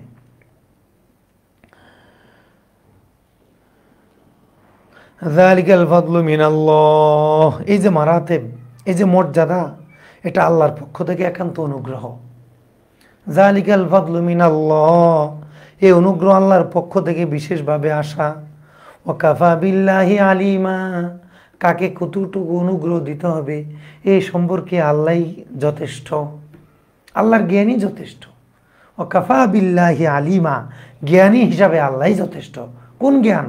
তোমাদের কাকে কোন মর্যাদা দিতে হবে, কাকে নবী বানাতে হবে, কাকে সিদ্দিক বানাতে হবে, কাকে শহীদ বানাতে হবে, কাকে সলে বানাতে হবে, এই জ্ঞান আল্লাহই যথেষ্ট এই জ্ঞানের জন্য। এই জন্য এগুলা নিয়ে তোমরা কখনো এই বলা তাতামান্না বিমা ফাদ্দালাল্লাহু বা'দাহুম আলা বা'দ, এই ধরনের এই মৌলিক মর্যাদা নিয়ে কখনো খুব বেশি হিংসা করা যাবে না, আশাও করা যাবে না, তো ভালোবাসা যাবে। ইয়া আইয়ুহাল্লাযীনা আমানু খুযু হিজরাকুম। আচ্ছা, এখানে একটা চ্যাপ্টার শেষ হলো। ইহুদি মুনাফিক, তাদেরকে দাওয়াত দেওয়া হলো, এবং তাদের মধ্যে যারা নামধারী মুনাফিক তারা যে পরকালে নবী রাসূলের সাথে থাকবে না সেটা বলা হলো। এবং এই সাহাবীর উত্তরও চলে আসলো, হুজুর পরকালে আপনার সাথে থাকবেন কি না, থাকবো কি না? নবীজি বলে আল মারউ মা মান হাব্বা, দুনিয়াতে যে যাকে ভালোবাসবে পরকালে সে তার সাথে উঠবে।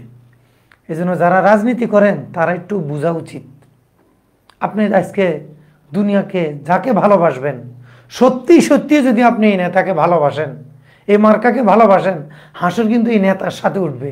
এখন মুসলমান হিসাবে বুঝে দেখেন পরকালে আপনার নেতা আপনার কোনো কাজে লাগবে কিনা। যেই নেতা পরকালে কোনো কাজে লাগবে না, এই নেতার পিছনেটা আদৌ সঠিক কিনা। আলমারু মা মানা হাব্বা, যদি আপনি আলেম ওলামাকে ভালোবাসেন তাহলে ওলামার সাথে আপনার হাসর হবে। আর যদি আলেম ওলামা বিদ্বেষীদেরকে ভালোবাসেন তা আলেম ওলামা বিদ্বেষীদের সাথে আপনার হাসর হবে। এখন কোনটা আপনার জন্য উচিত সেটা ঠিক করা দরকার। কথা আমি 2টা ক্লাস শেষ দিব না? হ্যাঁ, আমি গিয়ে তাহলে যখন আল্লাহ তাআলা এগুলা প্রসঙ্গ মাসালা বর্ণনা করলেন, যখন আল্লাহ তাআলা জান্নাতের অফার দিলেন যে তোমরা যদি এই সিরাতে মুস্তাকিমের উপর থাকো তোমরা জান্নাতে যেতে পারবা, তোমাদের জন্য জান্নাত। আল্লাহ তাআলা বললেন আজরান আযীমা, আমি জান্নাত দিব, তাদেরকে জান্নাত দিব। এই জান্নাতের কথা বলার পরে আসলে জান্নাতে তুমি যেতে পারবা কিনা, যেহেতু আল্লাহ তাআলা তোমাকে জান্নাতের প্রতি উদ্বুদ্ধ করেছেন, এখন আমরা যেহেতু জান্নাতের জন্য আগ্রহী হয়ে পড়েছি, জান্নাতে যাওয়ার জন্য, নবীদের সাথে থাকার জন্য পরকালে, এই জন্য যেহেতু আল্লাহ তাআলা আমাদেরকে উদ্বুদ্ধ করে ফেলেছেন, এই ফাঁকে দিয়ে প্রসঙ্গক্রমে আল্লাহ তাআলা সবচেয়ে জটিল বিধান, কঠিন বিধান যেটা, সেটার আলোচনা করে দিলেন। যদি ওমাইয়ুতিল্লাহ ওয়ার রাসূল, যদি আল্লাহ রসুলের আনুগত্য করতে পারো, আর আল্লাহ রসুলের আনুগত্যের মধ্যে কঠিন একটা চ্যাপ্টার হলো জিহাদ, এই জন্য এই কঠিন চ্যাপ্টারে যে উত্তীর্ণ হবা সে পরকালে নবী রসুলদের সাথে থাকতে পারবা। এই জন্য আল্লাহ তাআলা প্রসঙ্গক্রমে জান্নাতে যাওয়ার উচিলা হিসাবে সহজ মাল জিহাদু মুক্তাসার তরিকিল জান্নাহ, জিহাদ হলো জান্নাতে যাওয়ার কি সঠিক রাস্তা, সহজ রাস্তা, সংক্ষিপ্ত রাস্তা। এই সংক্ষিপ্ত রাস্তাটা আল্লাহ তাআলা বলে দিলেন। ইয়া আইয়ুহাল্লাযীনা আমানু, হে ইমানদারগণ, হে আহলে সুন্নাত ওয়াল জামাতের অনুসারীরা। তাহলে যখনই আমানু মানে ইমান আনো না, ইমান আনলে হবে না, আহলে সুন্নাত ওয়াল জামাতের মতো ইমান আনতে হবে। আমিনু কামা আমানান নাস, সাহাবীদের মতো ইমান আনতে হবে। ফাইন আমানু বিমিসলি মা আমানতুম বিহি ফাকাদ ইহতাদাউ, এরা যদি সাহাবীদের মতো ইমান আনে তাহলে এরা মুমিন হবে। সাহাবীদের সাথে ইমান যদি না মিলে, তাদের বিশ্বাসের সাথে যদি না মিলে, সাহাবা কেরাম কখনো গুনাহের কারণে কাউকে মুশরিক বলেন নাই। কোনো সাহাবী থেকে দেখাতে পারবে না যে গুনাহ করছে মুশরিক বলে দিছে। গুনাহ করলে তওবা করতেন, কিন্তু মুশরিক বলতেন না। খারেজিদের এই আকীদা একবারে মুত্তাফাক আলাই বাতিল আকীদা। ইয়া আইয়ুহাল্লাযীনা আমানু, ওহে ঈমানদারগণ। তাইলে আইয়ুহা কেন আসে? সম্মানের জন্য আসে না, ফাসালার জন্য আসে। ইয়া আইয়ুহাল্লাযীনা আমানু, ওই আহলুস সুন্নাত ওয়াল জামাতের অনুসারীরা, খুযু হিজরাকুম, জিহাদের ময়দানে তোমরা তোমাদের সতর্কতা অবলম্বন করো। খুযু হিজরাকুম, আত্মরক্ষার যত উপকরণ আছে, তোমাদের ঢাল ফাল, অস্ত্র শস্ত্র, জিহাদের ময়দানে এগুলো সবসময় প্রস্তুত রাখো। অসচেতন থেকো না জিহাদের ময়দানে। যখন যুদ্ধ ঘোষণা হয়ে যাবে, ঘুমাইলে অস্ত্র নিয়ে ঘুমাও। তোমরা ঘুমাইলে একজনকে পাহারাদার রাখো। খুযু হিজরাকুম, সার্বিক পরিস্থিতির নিরাপত্তা কায়েম করো। ইয়া আইয়ুহাল্লাযীনা আমানু, ওহে ঈমানদারগণ, খুযু হিজরাকুম, আত্মরক্ষার সকল উপকরণ অবলম্বন করো। এবং ফাংফিরু সুবাতিন, সুবাতুনের জমা সুবাতিন, ফাংফিরু তোমরা বেরিয়ে যাও, সুবাতিন ছোট ছোট দলে ঝটিকা অভিযান চালাও। ছোট ছোট দলে বেরিয়ে যাও। আল্লাহ তাআলা এখানে আমাদেরকে যুদ্ধ কৌশল শেখাচ্ছেন যে যুদ্ধ করবা, ঝটিকা অভিযানও করতে পারো। আও ইনফিরু জামিয়া, সম্মিলিত বহর নিয়ে আক্রমণ করতে পারো। তাহলে এটা হলো জেনারেল যারা, লেফটেন্যান্ট কর্নেল, তাদের জন্য আয়াতগুলো। যখন যুদ্ধ বাঁচবে তখন যুদ্ধ কিভাবে করবে, আল্লাহ তাআলা যুদ্ধ প্রসঙ্গে আমাদেরকে আল্লাহ তাআলা পরামর্শ দিচ্ছেন কোনটা তোমাদের জন্য ভালো হয়। পরিস্থিতি বুঝে তোমরা কমান্ডো অভিযান পরিচালনা করবে, ঝটিকা অভিযান পরিচালনা করবে, ক্ষুদ্র ক্ষুদ্র দলে চতুর্মুখী আক্রমণ করবে। পরিবেশ বুঝে তোমরা সম্মিলিত আক্রমণ করবে, বিমান বাহিনী, স্থল বাহিনী, নৌবাহিনী, 3 বাহিনী একসাথে আক্রমণ করবে, অথবা 3 বাহিনীর কোনো বাহিনী থেকে ছোট ছোট দল পাঠিয়ে পাঠিয়ে আক্রমণ করবে। তাহলে এগুলো হলো সেনাবাহিনীর আয়াত। আওয়িং ফিরু জামিয়া, অথবা তোমরা একত্রে বেরিয়ে যাও। এখন আল্লাহ তাআলা এখানে এক শ্রেণীর দুর্বল মোমেন এবং মুনাফিকদের কথা বলবেন। একদল মানুষ ছিল মুসলমান, মুনাফিক না, মুসলমান, তবে ইমানটা একটু দুর্বল থাকার কারণে কিছু কিছু বিষয় পালন করতে তাদের মানসিকভাবে কষ্ট হতো। আরেকটা হলো মুনাফিক, এরা তো পুরাটাই কষ্ট হতো, এরা কেন আসলো। আর মোমেন মুনাফিকের একটা পার্থক্য হয় জিহাদের ময়দানে, কারণ মুনাফিকরা বাঁচতে চায়, মোমেনরা জিহাদ করে মরতে চায়। এজন্য জিহাদ একটা গরম আলোচনা, এটা দিয়ে সব শেষ করা যায়। এজন্য আমরা বলি জিহাদকে কেউ যদি ভুল বুঝে সন্ত্রাস হবে, আর যদি শরীয়তে মুহাম্মদীর আলোকে করে তাহলে সে মুজাহিদ হবে। ফাদ্দালাল্লাহুল মুজাহিদিনা আলাল কায়দিনা দারাজা। ওয়া ইন্না মিনকুম লামান লা ইউবাত্তিয়ান, বাত্তা ইউবাত্তিউ তাবতিয়াতান, অর্থ হলো কি অলসতা করা, ঢিলেমি করা, গড়িমসি করা। ওয়া ইন্না মিনকুম, তোমাদের থেকে কিছু লোক আছে, লামান লা ইউবাত্তিয়ান, না যে গড়িমসি করবে, অলসতা করবে, জিহাদে যেতে গড়িমসি করবে, এমন কিছু লোক আছে। এর মধ্যে কারা? আব্দুল্লাহ ইবনে উবাইয়ের দল আর একদল দুর্বল ইমানের মোমেন দল, যারা অন্যের কথা শুনে শুনে মুসলমান হয়ে গেছে, কিন্তু এখন ইমানটা তাদের মধ্যে ওইভাবে কি প্রবেশ করেনি। ফাইন আসাবাতকুম মুসিবাতুন, যদি জিহাদের ময়দানে তোমাদের কোনো বিপদ হয়ে যায়, তোমরা যখন পরাজিত হও অথবা খুব মর্মান্তিকভাবে আহত হও, কলা, তখন এই মুনাফিকরা, এই দুর্বল ইমানদাররা বলে, কদ আনআমাল্লাহু আলাইয়া ইসলাম আকুম মাহুম শাহিদা।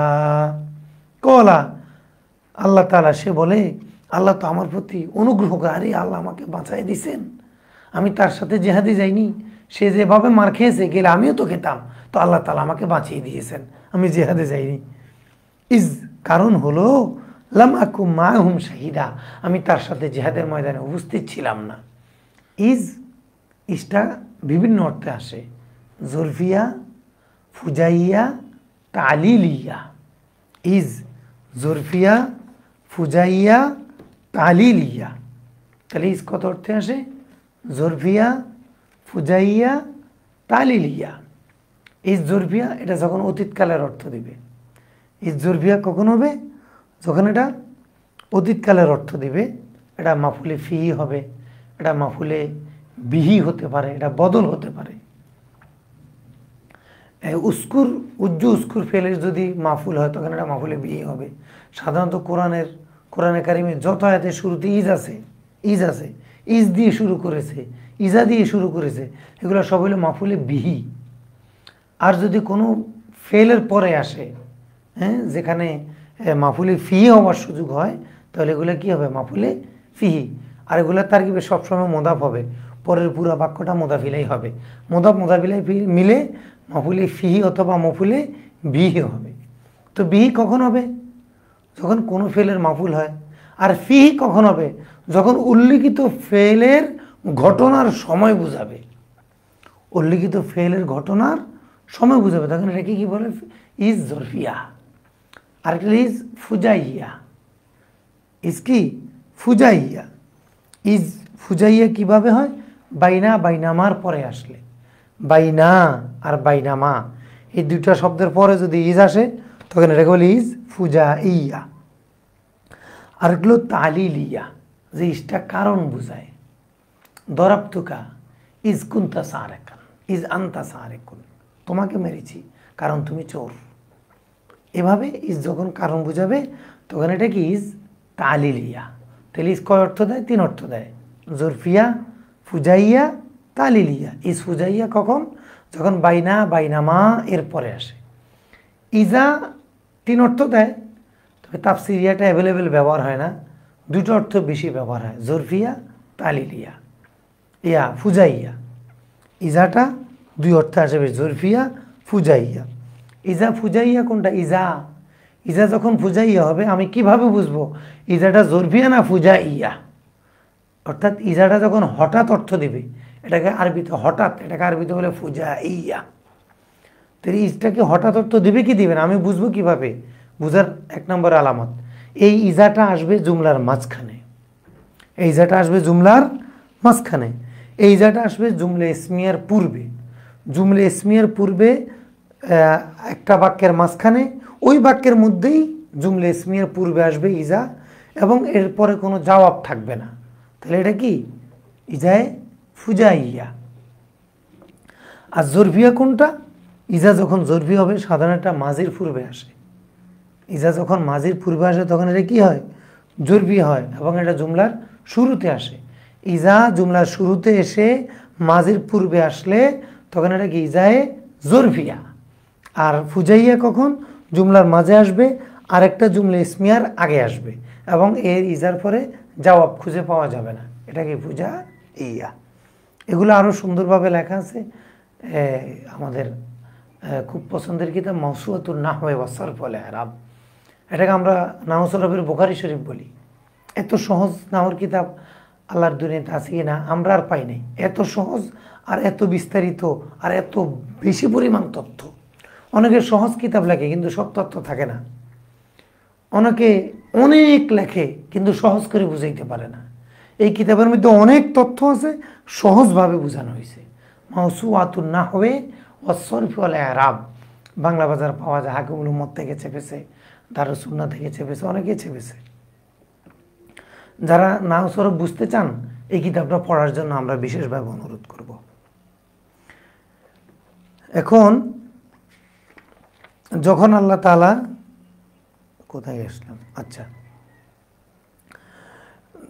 আমাদেরকে আল্লাহ তাআলা জিহাদের বিধান দিলেন। একদল যখন এই পিছনে থাকাকে সৌভাগ্য মনে করলো, তখন তারা এই বলল, কদানাম আল্লাহ আলাইয়া ইসলাম আকুম মাহুম শাহিদা, তাদের সাথে না থাকার কারণে আমি অনুগ্রহ প্রাপ্ত হয়েছি, আল্লাহ আমাকে অনুগ্রহ করেছেন। এই ইজ কারণের অর্থ দিয়েছে, কারণিয়া। আর মাহুম, মা শব্দটা তারকিবে কিন্তু কখনোই মাফুলে মাহু হবে না। মা শব্দটা সর্বদা তারকিবে মাফুলে ফিহি হবে। মা শব্দটা তারকিবে সবসময় কি হবে? মাফুলে ফিহি। এবার মা যেখানে আসুক, এটা মাফুলে ফিহি হবে। ওয়ালাইন আসাবাকুম ফাদলুম মিনাল্লাহ, আর যদি তোমাদের কাছে আল্লাহর কোনো অনুগ্রহ এসে পৌঁছে যায়, আসাবা ইউসুবি আসাবাতান অর্থ পাওয়া, হাসিল করা। তোমাদের কাছে যদি আল্লাহর পক্ষ থেকে কোনো অনুগ্রহ তোমাদেরকে পেয়ে বসে, অর্থাৎ তোমরা যদি কোনো অনুগ্রহ পাও, অনুগ্রহ মানে কি? বিজয়, গনিমত, এগুলো পাও। কোনো ভালো অবস্থা যদি তোমাদের তৈরি হয়, লায়াকুলান্না, তখন ওই পিছে থাকা ব্যক্তি বলে, এখন যারা আমাদের দেশে গণতান্ত্রিক ইসলামী আন্দোলন করে তারা এই আয়াতগুলো ব্যবহার করে, এটা তাহরিফ, ঠিক না, অনুচিত। গণতন্ত্রের মতো কুফরি মতবাদের মাধ্যমে ইসলামী আন্দোলন করতে গিয়ে আয়াতগুলো ব্যবহার করা একেবারেই অনুচিত। এটা কোরআন সুন্নাহর শানের খেলাফ। এই ধরনের আন্দোলন আর এই জেহাদের আলোচনা এক নয়। এই জেহাদটা হলো কাফেরের বিরুদ্ধে, আর আমাদের দেশের আন্দোলনটা কাফেরের বিরুদ্ধে হচ্ছে না, মুসলমানদের মুসলিম সরকারের বিরুদ্ধে হচ্ছে। হ্যাঁ, ইস্যুভিত্তিক আন্দোলন হবে, তাই বলে যেই কাজের দলিল যেটা নয় সেটাকে পেশ করা ঠিক না। এই আন্দোলনের দলিল এগুলা নয়। মনে করেন আপনার আন্দোলনের ডাক দিলেন, কেউ আপনার আন্দোলনে সাড়া দিল না, আপনি তার সামনে একটা বলে দিলেন, কি বলে দিলেন, ওয়াইন্না মিনকুম লামাল্লা ইউবাত্তিয়ান্না ফাইন, এটা যদি বলে দিলেন, এটা ঠিক হবে না। কেন? এটা হলো কাফেরদের সাথে যখন জিহাদ হবে সেটার আলোচনা। কারণ আপনার আন্দোলনটা হলো মুস্তাহাদ ফি মাসালা, এই আন্দোলনটা আদৌ সঠিক কিনা এটা নিয়ে মতভেদ আছে। আর জিহাদ তো অকাট্য বিষয় কাফেরের সাথে, এটা নিয়ে কোনো মতভেদ নেই। হামাস ইসরায়েল যুদ্ধ নিয়ে মুসলমানদের মাঝে কোনো মতভেদ নাই, কোনো ইমামের মাঝে কোনো মতভেদ নাই, শুধু আমাদের খারেজি সম্প্রদায় সালাফিদের সাথে মতভেদ আছে, এদের সাথে মতভেদ আছে, আর কারোর সাথে মতভেদ নেই। কারণ তারা সঠিক, মুসলমানরা সঠিক, ইহুদিরা খারাপ। আল্লাহ হেফাজত করুক আমাদের এই খারেজি ভাইদেরকে। ওয়ালাইন আসাবাকুম ফাদলুম মিনাল্লাহ লায়াকুলান্না, তখন সে বলে ওঠে, ইয়া লাইতানি কুনতু মাহুম, হায়রে আফসোস যদি আমি তাদের সাথে জিহাদের ময়দানে থাকতাম, ফাফুজা ফাউজান আযীমা, তাহলে তো আমি অনেক সফল হতাম, তাদের সাথে যুদ্ধ করে বিজয়ী বীর হতাম এবং গনিমত পেতাম। এই কথাটা তারা বলে। এবার ওটা এই সিরিয়ালে, কিন্তু এই কথাটা যখন বলে তখন তাদের চেহারার অবস্থাটা এমন হয়, কেমন হয়, কাল্লাম তাকুন বাইনা কুমা বাইনা হো মামাদ্ধা, এমনভাবে বলে বোধহয় যে তাদের সাথে তোমাদের কোনো সম্পর্কই ছিল না। অর্থাৎ সে বোধহয় জেহাদ সম্পর্কে জানতোই না, এই জেহাদ সম্পর্কে তার কাছে কোনো খবরই পৌঁছনি, এমন একটা অজানার ভান ধরে সে বলে, ইশ্বরে যদি মুসলমানদের সাথে জেহাদে থাকতাম তাহলে আমিও তো গনিমত পেতাম। এই কথাটা কেমন বলে, কানলাম তাকুন বাইনাকুম ওয়া বাইনাহু মাওয়াদ্দা, যেন তোমাদের সাথে তার সাথে জিহাদ সংক্রান্ত কোনো আলোচনাই হয়নি, কোনো সম্পর্কই ছিল না। এটা হলো জুমলায় মুতারাজা। আর কথাটা লায়াকুলান্না, সে বলে ইয়া আলিতান, বিয়াটা কি, এটা হরফে নেতা না, তামান্নির আগে যদি লাইটার আগে যদি ইয়া আসে এটাকে তাম্বি বলে, হায় হায়, দৃষ্টি আকর্ষণ, সতর্ক করা। ইয়া লাইতানি, হায় আফসোস, কুনতু মাহুম, যদি আমি থাকতাম তাদের সাথে, ফাফুজা, অর্থাৎ তামান্নির জবাবে যদি ফা আসে, তামান্নির জবাবে যে ফা আসবে, এই ফার পরে আন উজ্জ থেকে ফেলে মুজারাকে নসব দেয়, তারাজ্জির পরে ফা উজ্জ থেকে ফেলে মুজারাকে নসব দেয়, আমরের পরে ফা উজ্জ থেকে ফেলে মুজারেকে নসব দেয়, নাহির পরে ফা উজ্জ থেকে ফেলে মুজারেকে নসব দেয়। আবাসা ওয়া তাওয়াল্লা আন জাআহুল আমা ওয়া মা ইউদরিকা লাআল্লাহু ইয়াযাক্কা আও ইয়াযাক্কারু ফাতানফাআহু যিকরা। তাংফাউ ছিল, ফাতাংফা আনকে জবর দিল কেন, জবাবে তারাজ্জি, লাআল্লাহু ইয়াযাক্কা, এটার জবাব হইল ফাতানফাআহু যিকরা। তাহলে ফার পরে কি আছে, আন উজ্জ আছে, এটা হলো, আর এখানে হলো জবাবে তামান্নি, ইয়া লাইতানি কুনতু মাহুম, হায় আফসোস যদি তাদের সাথে থাকতাম, ফাফুজা ফাউজান আযীমা, তাহলে আমি তো অনেক মহান বিশাল নিয়ামতে ধন্য হতাম, সফল হতাম। ফালিয়াকাতিল ফি সাবিলিল্লাহিল্লাযীনা ইয়াশউনাল হায়াতাদ দুনিয়া বিল আখিরা, আল্লাহর রাস্তায় তাদের জিহাদ করা উচিত। আল্লাহ তাআলা আমরা হাজির দিয়ে আদেশ করেন, আমরা গায়েব দিয়ে আদেশ করেন। খুজু যেরকম আমরা হাজির দিয়ে জিহাদের আদেশ করলেন। এখন আমরা গায়েব দিয়ে আল্লাহ তাআলা জিহাদের আদেশ করছেন। জিহাদকে আল্লাহ তাআলা বিভিন্নভাবে বিভিন্ন শব্দে, জুমলা খবরিয়ার মাধ্যমে, জুমলা ইনশাইয়ার মাধ্যমে, আমরা গায়েবের মাধ্যমে, আমরা হাজিরের মাধ্যমে, বিভিন্ন উদ্বুদ্ধমূলক শব্দের মাধ্যমে আল্লাহ তাআলা জিহাদের জন্য আমাদেরকে আদেশ করেছেন। তবে বুঝতে হবে জিহাদ হবে কাফেরদের বিরুদ্ধে। জিহাদ কার বিরুদ্ধে হয়? কাফেরের বিরুদ্ধে। মুসলমানের বিরুদ্ধে কখনো কি হয় না? জিহাদ হয় না। মুসলমানের বিরুদ্ধে আন্দোলন হয়, বিদ্রোহ হয়। এজন্য আলী আর মুয়াবিয়া পরস্পর জিহাদ করেননি। তারা কি করেছেন? একজন আরেকজনের বিরুদ্ধে আন্দোলন করেছেন। এজন্য তাদেরটা জিহাদ না। এজন্য সেখানে জিহাদের হুকুমও নেই, সেখানে জিহাদের হুকুমও চলে না। আলী আর মুয়াবিয়া রাদিয়াল্লাহু তাআলা আনহুর মধ্যে যে যুদ্ধ হয়েছিল, সেই যুদ্ধের মধ্যে, সেই আন্দোলনের মধ্যে সেখানে কোনো গনিমত ছিল না। কোনো পক্ষের কোনো গনিমত নাই, কোনো পক্ষের কোনো দাস দাসী নাই। কিন্তু জিহাদের ময়দানে দাস দাসী হয়, জিহাদের ময়দানে গনিমত হয়। এবং সেখানে যারা মারা গেছেন ওনাদেরকে কাফন ছাড়া কবর দেওয়া হয়নি। কাফন গোসল করিয়ে কবর দেওয়া হয়েছে। অথচ যারা শহীদ হবে তাদের কাফন হবে না, অর্থাৎ নতুন কোনো কাপড় পরানো হবে না। যে অবস্থায় শহীদ হবে, যেই ছিন্ন কাপড়, বোমার আঘাত, বুলেটের আঘাত, সেটা নিয়ে তাকে দাফন করা হবে। এটা হলো শহীদে হাকিকি, এটা হলো জেহাদের ময়দানের শহীদ। আর আন্দোলনে যারা শহীদ হবে এটা হলো শহীদে হুকমি, এদের গোসল হবে, এদের সব সাধারণ মাইয়েতের মতো এদের সাথে মুআমালাত করা হবে।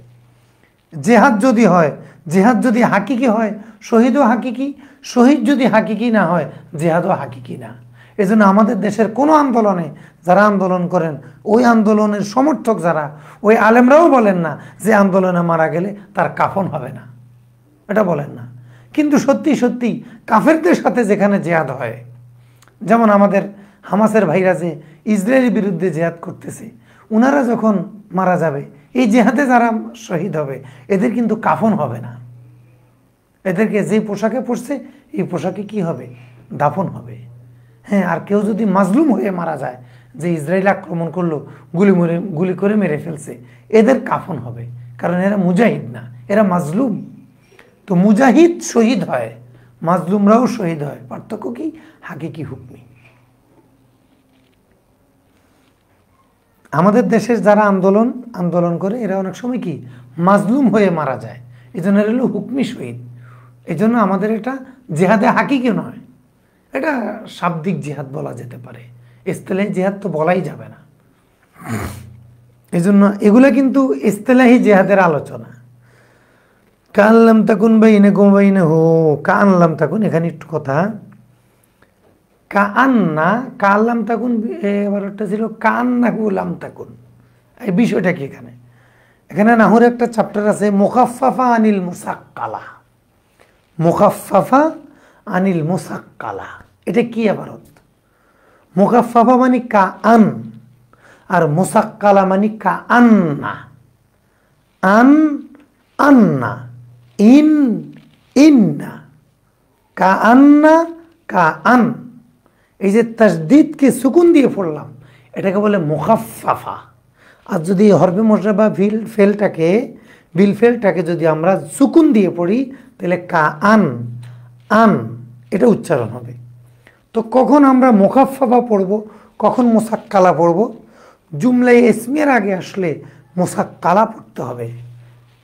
জুমলা ইসমিয়ার আগে আসলে মুসাক্কালা, কাআন্না পড়তে হবে, আন্না পড়তে হবে, ইন্না পড়তে হবে। কিন্তু যদি জুমলায় ফেলিয়ার আগে আসে তখন মুসাক্কালা পড়া জায়েজ নাই, তখন মুখাফফাফা পড়তে হবে। মুখাফফাফা মানে কি?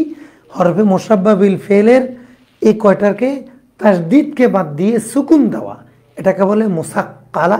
মুখাফফাফা আনিল মুসাক্কালা, তাসদীদের পরিবর্তে সুকুন দিয়ে পড়া। তাহলে কাআন্না, এটা হলো মুসাক্কালা। তাসকিল মানে তাসদীদ। মুখাফফাফা কাআন, তো এখানে কাআনলাম তাকুন, কাআন, এটা ছিল কাআন্না। আর যেখানেই মুখাফফাফা আনিল মুসাক্কালা হবে সেখানেই এসমে আন্না, এসমু কান্নাটা উজ্জ থাকবে। যেখানেই মুখাফফাফা হবে সেখানে কি থাকবে? উজ্জ থাকবে। আর সামনের জুমলায় ফেলিয়াটা, সেটা কি হবে? খবর হয়ে যাবে। তাহলে আমরা কি বুঝলাম যে আন্নাকে কখন আন পড়তে হবে, জুমলায় ফেলিয়ার আগে আনলে। কান্নাকে কখন কান পড়তে হবে, জুমলায় ফেলিয়ার আগে আনলে। তো কান্নাকে কখন কান্নাই পড়তে হবে, জুমলা ইসমিয়ার আগে। আন্নাকে কখন আন্নাই পড়তে হবে, আন্না এটাই পড়তে হবে জুমলা ইসমিয়ার আগে। আন্নাকে কখন আন পড়তে হবে, জুমলায় ফেলিয়ার আগে। যখন আমরাকে আন পড়বো তখন খবর ও আন্নাটা কোথায় যাবে, উজ্জ থাকবে। আর এই পদ্ধতিটাকে কি বলে, মুখাফফানিল মুসাক্কালা। ফালিউকাতিল ফি সাবিলিল্লাহ, আল্লাহর রাস্তায় যেন জিহাদ করে, আল্লাহর রাস্তায় যেন জিহাদ চালিয়ে যায়। আল্লাযীনা ইয়াশরুনাল হায়াতাদ দুনিয়া বিল আখিরাহ, যারা দুনিয়ার জীবনের বিনিময়ে পরকালকে ক্রয় করেছে। অর্থাৎ যাদের কাছে পার্থিব জীবনটা একেবারে তুচ্ছ, এটাকে কখনো তারা পরকালের উপরে প্রাধান্য দেয় না। যে কথাটা আল্লাহ তাআলা অন্যতে বলেছেন, বাল তুসিরুনাল হায়াতাদ দুনিয়া, তোমরা তো কাজে কর্মে দেখা যায় পরকালের উপর দুনিয়াকে প্রাধান্য দাও। এটা যারা করে না তারা হইল আল্লাযীনা ইয়াশরুনাল হায়াতাদ দুনিয়া বিল আখিরাহ, যারা পরকালের বিনিময়ে দুনিয়ার জীবনকে বিক্রি করে দিয়েছে। এদের অন্তরে দুনিয়ার কোনো লোভ লালসা নাই, যতটুকু প্রয়োজন ততটুকুতে তারা তুষ্ট থাকে, এজন্য তারা জিহাদে যেতে পারে। ওয়া ইউকাতিল ফি সাবিলিল্লাহি, আর যারা আল্লাহর রাস্তায় জিহাদ করবে, ফায়ুক্তাল আও ইয়াগলিব, সে শহীদ হোক অথবা বিজয়ী হোক। ফায়ুক্তাল শহীদ হোক, আও ইয়াগলিব বিজয়ী হোক। ফাসাওফা নুতিহি আজরান আযীমা, উচিরে আমি তাকে মহান পুরস্কারে ভূষিত করব। তাহলে জেহাদের ময়দানে গিয়ে বাঁচলেও লাভ, মরলেও লাভ। যদি মারা যাই নগদ জান্নাত, যদি বেঁচে থাকি বাকিতে জান্নাত। আমি যখন মারা যাব তখন জান্নাত। ফাসাওফা নুতিহি আজরান আযীমা। তাহলে কেতাল হবে কার সাথে, বারবার মশালা ঠিক করতে হবে। জিহাদ আর কেতাল, জিহাদের ইসতিলাহি অর্থ হলো কেতাল, তবে কেতালটা কার সাথে, কাফেরের সাথে। আহলে সুন্নাহ ওয়াল জামাতের আকীদা অনুযায়ী, ওলামায়ে কেরামের ফতোয়া অনুযায়ী, যারা কাফের তাদের সাথে যখন জিহাদ হবে, যুদ্ধ হবে, এটা হলো কেতাল। এই কেতালের জিহাদের কি আছে, শর্ত আছে। যে কি শর্ত, আমির থাকতে হবে, তিনি রাষ্ট্রপ্রধান হবেন। এই জন্য আমরা বলি ইন্ডিয়া যদি আমাদের উপর আক্রমণ করে, বাংলাদেশ সরকারের উপর ফরজ হলো তাকে প্রতিহত করা। মায়ানমার যদিও আমাদের উপর আক্রমণ করে, বাংলাদেশ সরকারের উপর হলো তাদেরকে প্রতিহত করা। তার সেনাবাহিনী নিয়ে বিজিবি, বিডিআর, আর্মি, এদেরকে নিয়ে যদি সরকার না পারে, তাহলে প্রত্যেক জনসাধারণের উপর ফরজ আইন হলো এই মুসলিম ভূখণ্ডকে ইবাদত বন্দেগী নিরাপদে রাখার জন্য এই বিরোধী শক্তি, অপশক্তির উপরে ঝাঁপিয়ে পড়া।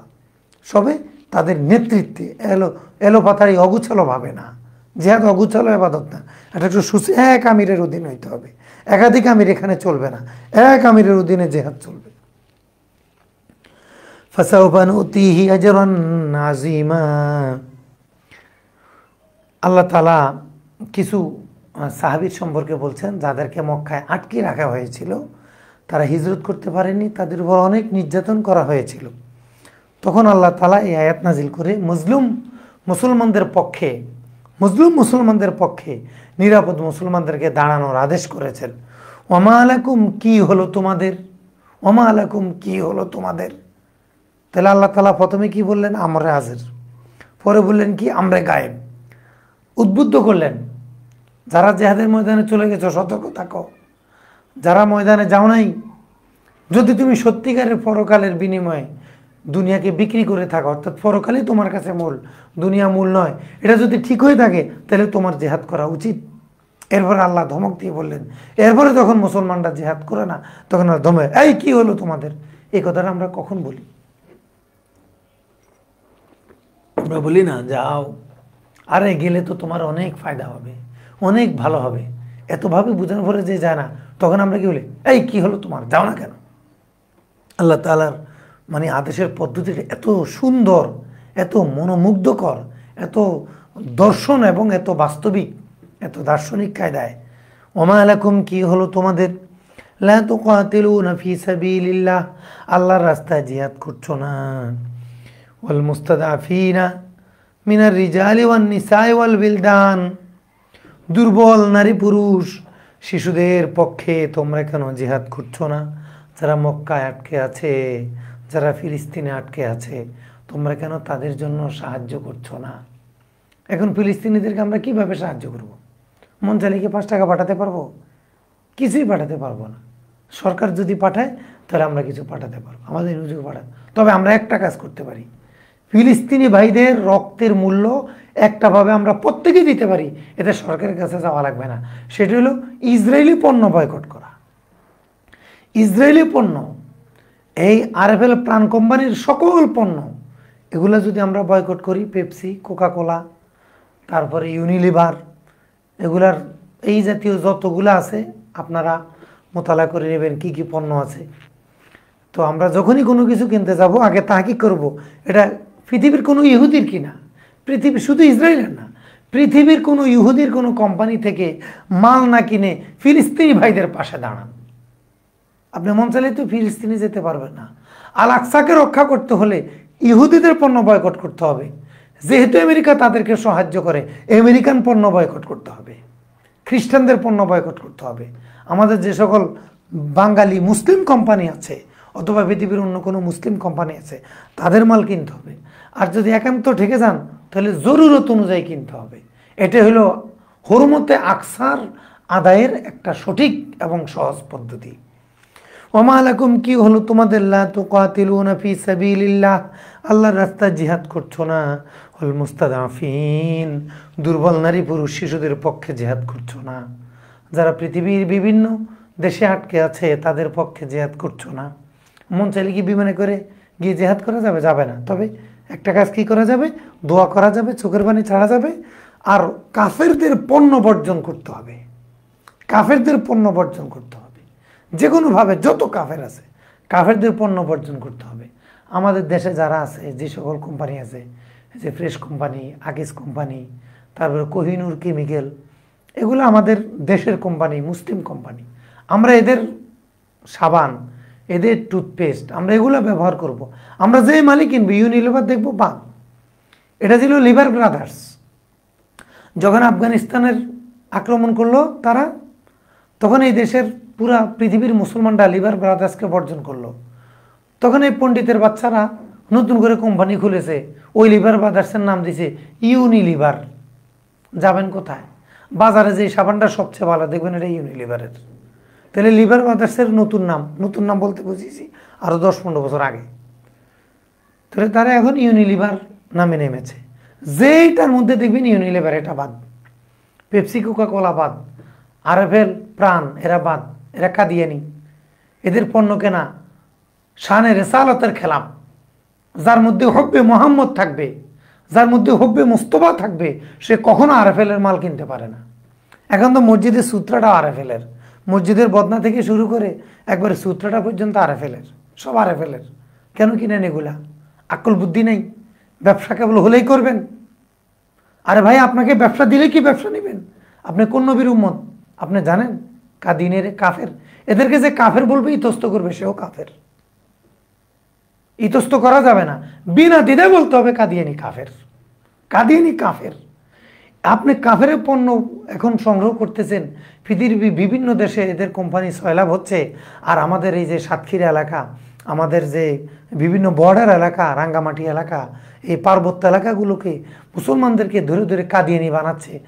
আপনার মাল কেনার লাভ দিয়ে তারা সেখানে মুসলমানদেরকে ডোনেট করছে, ডোনেট করে করে মুসলমানদেরকে কাদিয়ানি বানাচ্ছে। তাহলে আপনি কি করতেছেন? আরএফএলের একটা মাল কেনার অর্থ হলো একজন মুসলমানকে কাফের বানাতে সহযোগিতা করা। খ্রিস্টানদের, আমেরিকানদের, ইহুদিদের একটা পণ্য কেনার অর্থ হলো মুসলমানদের প্রতি, মুসলমানদের জন্য বোমারু 52 তৈরি করতে, পরমাণু তৈরি করতে, বিভিন্ন ক্ষেপণাস্ত্র তৈরি করতে সহযোগিতা করা। এখন বলেন, কোনো মুসলমানকে মারার ক্ষেত্রে যদি সহযোগিতা করেন, এটা গুনাহ হবে না সওয়াব হবে? এই জন্য ভাই, আমরা মুমিন হিসাবে লাগবে কম দামা সাবান ব্যবহার করব, কম দামা জুতা ব্যবহার করব, কম দামা পোশাক পরিধান করব। তারপরে আমরা কখনো আমেরিকান পণ্য, ইসরায়েলি পণ্য, ইহুদিদের পণ্য, কোনো কাফেরের পণ্য ব্যবহার করব না। আমরা কেন ইন্ডিয়ান পণ্য ব্যবহার করতে যাব? আমাদের বাঙালি কোম্পানির পণ্য আছে না, তাদেরটা ব্যবহার করতে পারি না? সরকারের বহু জবাবদিহিতার বিষয় আছে, মুরব্বীরা মুরব্বীদের সাথে বুঝুক।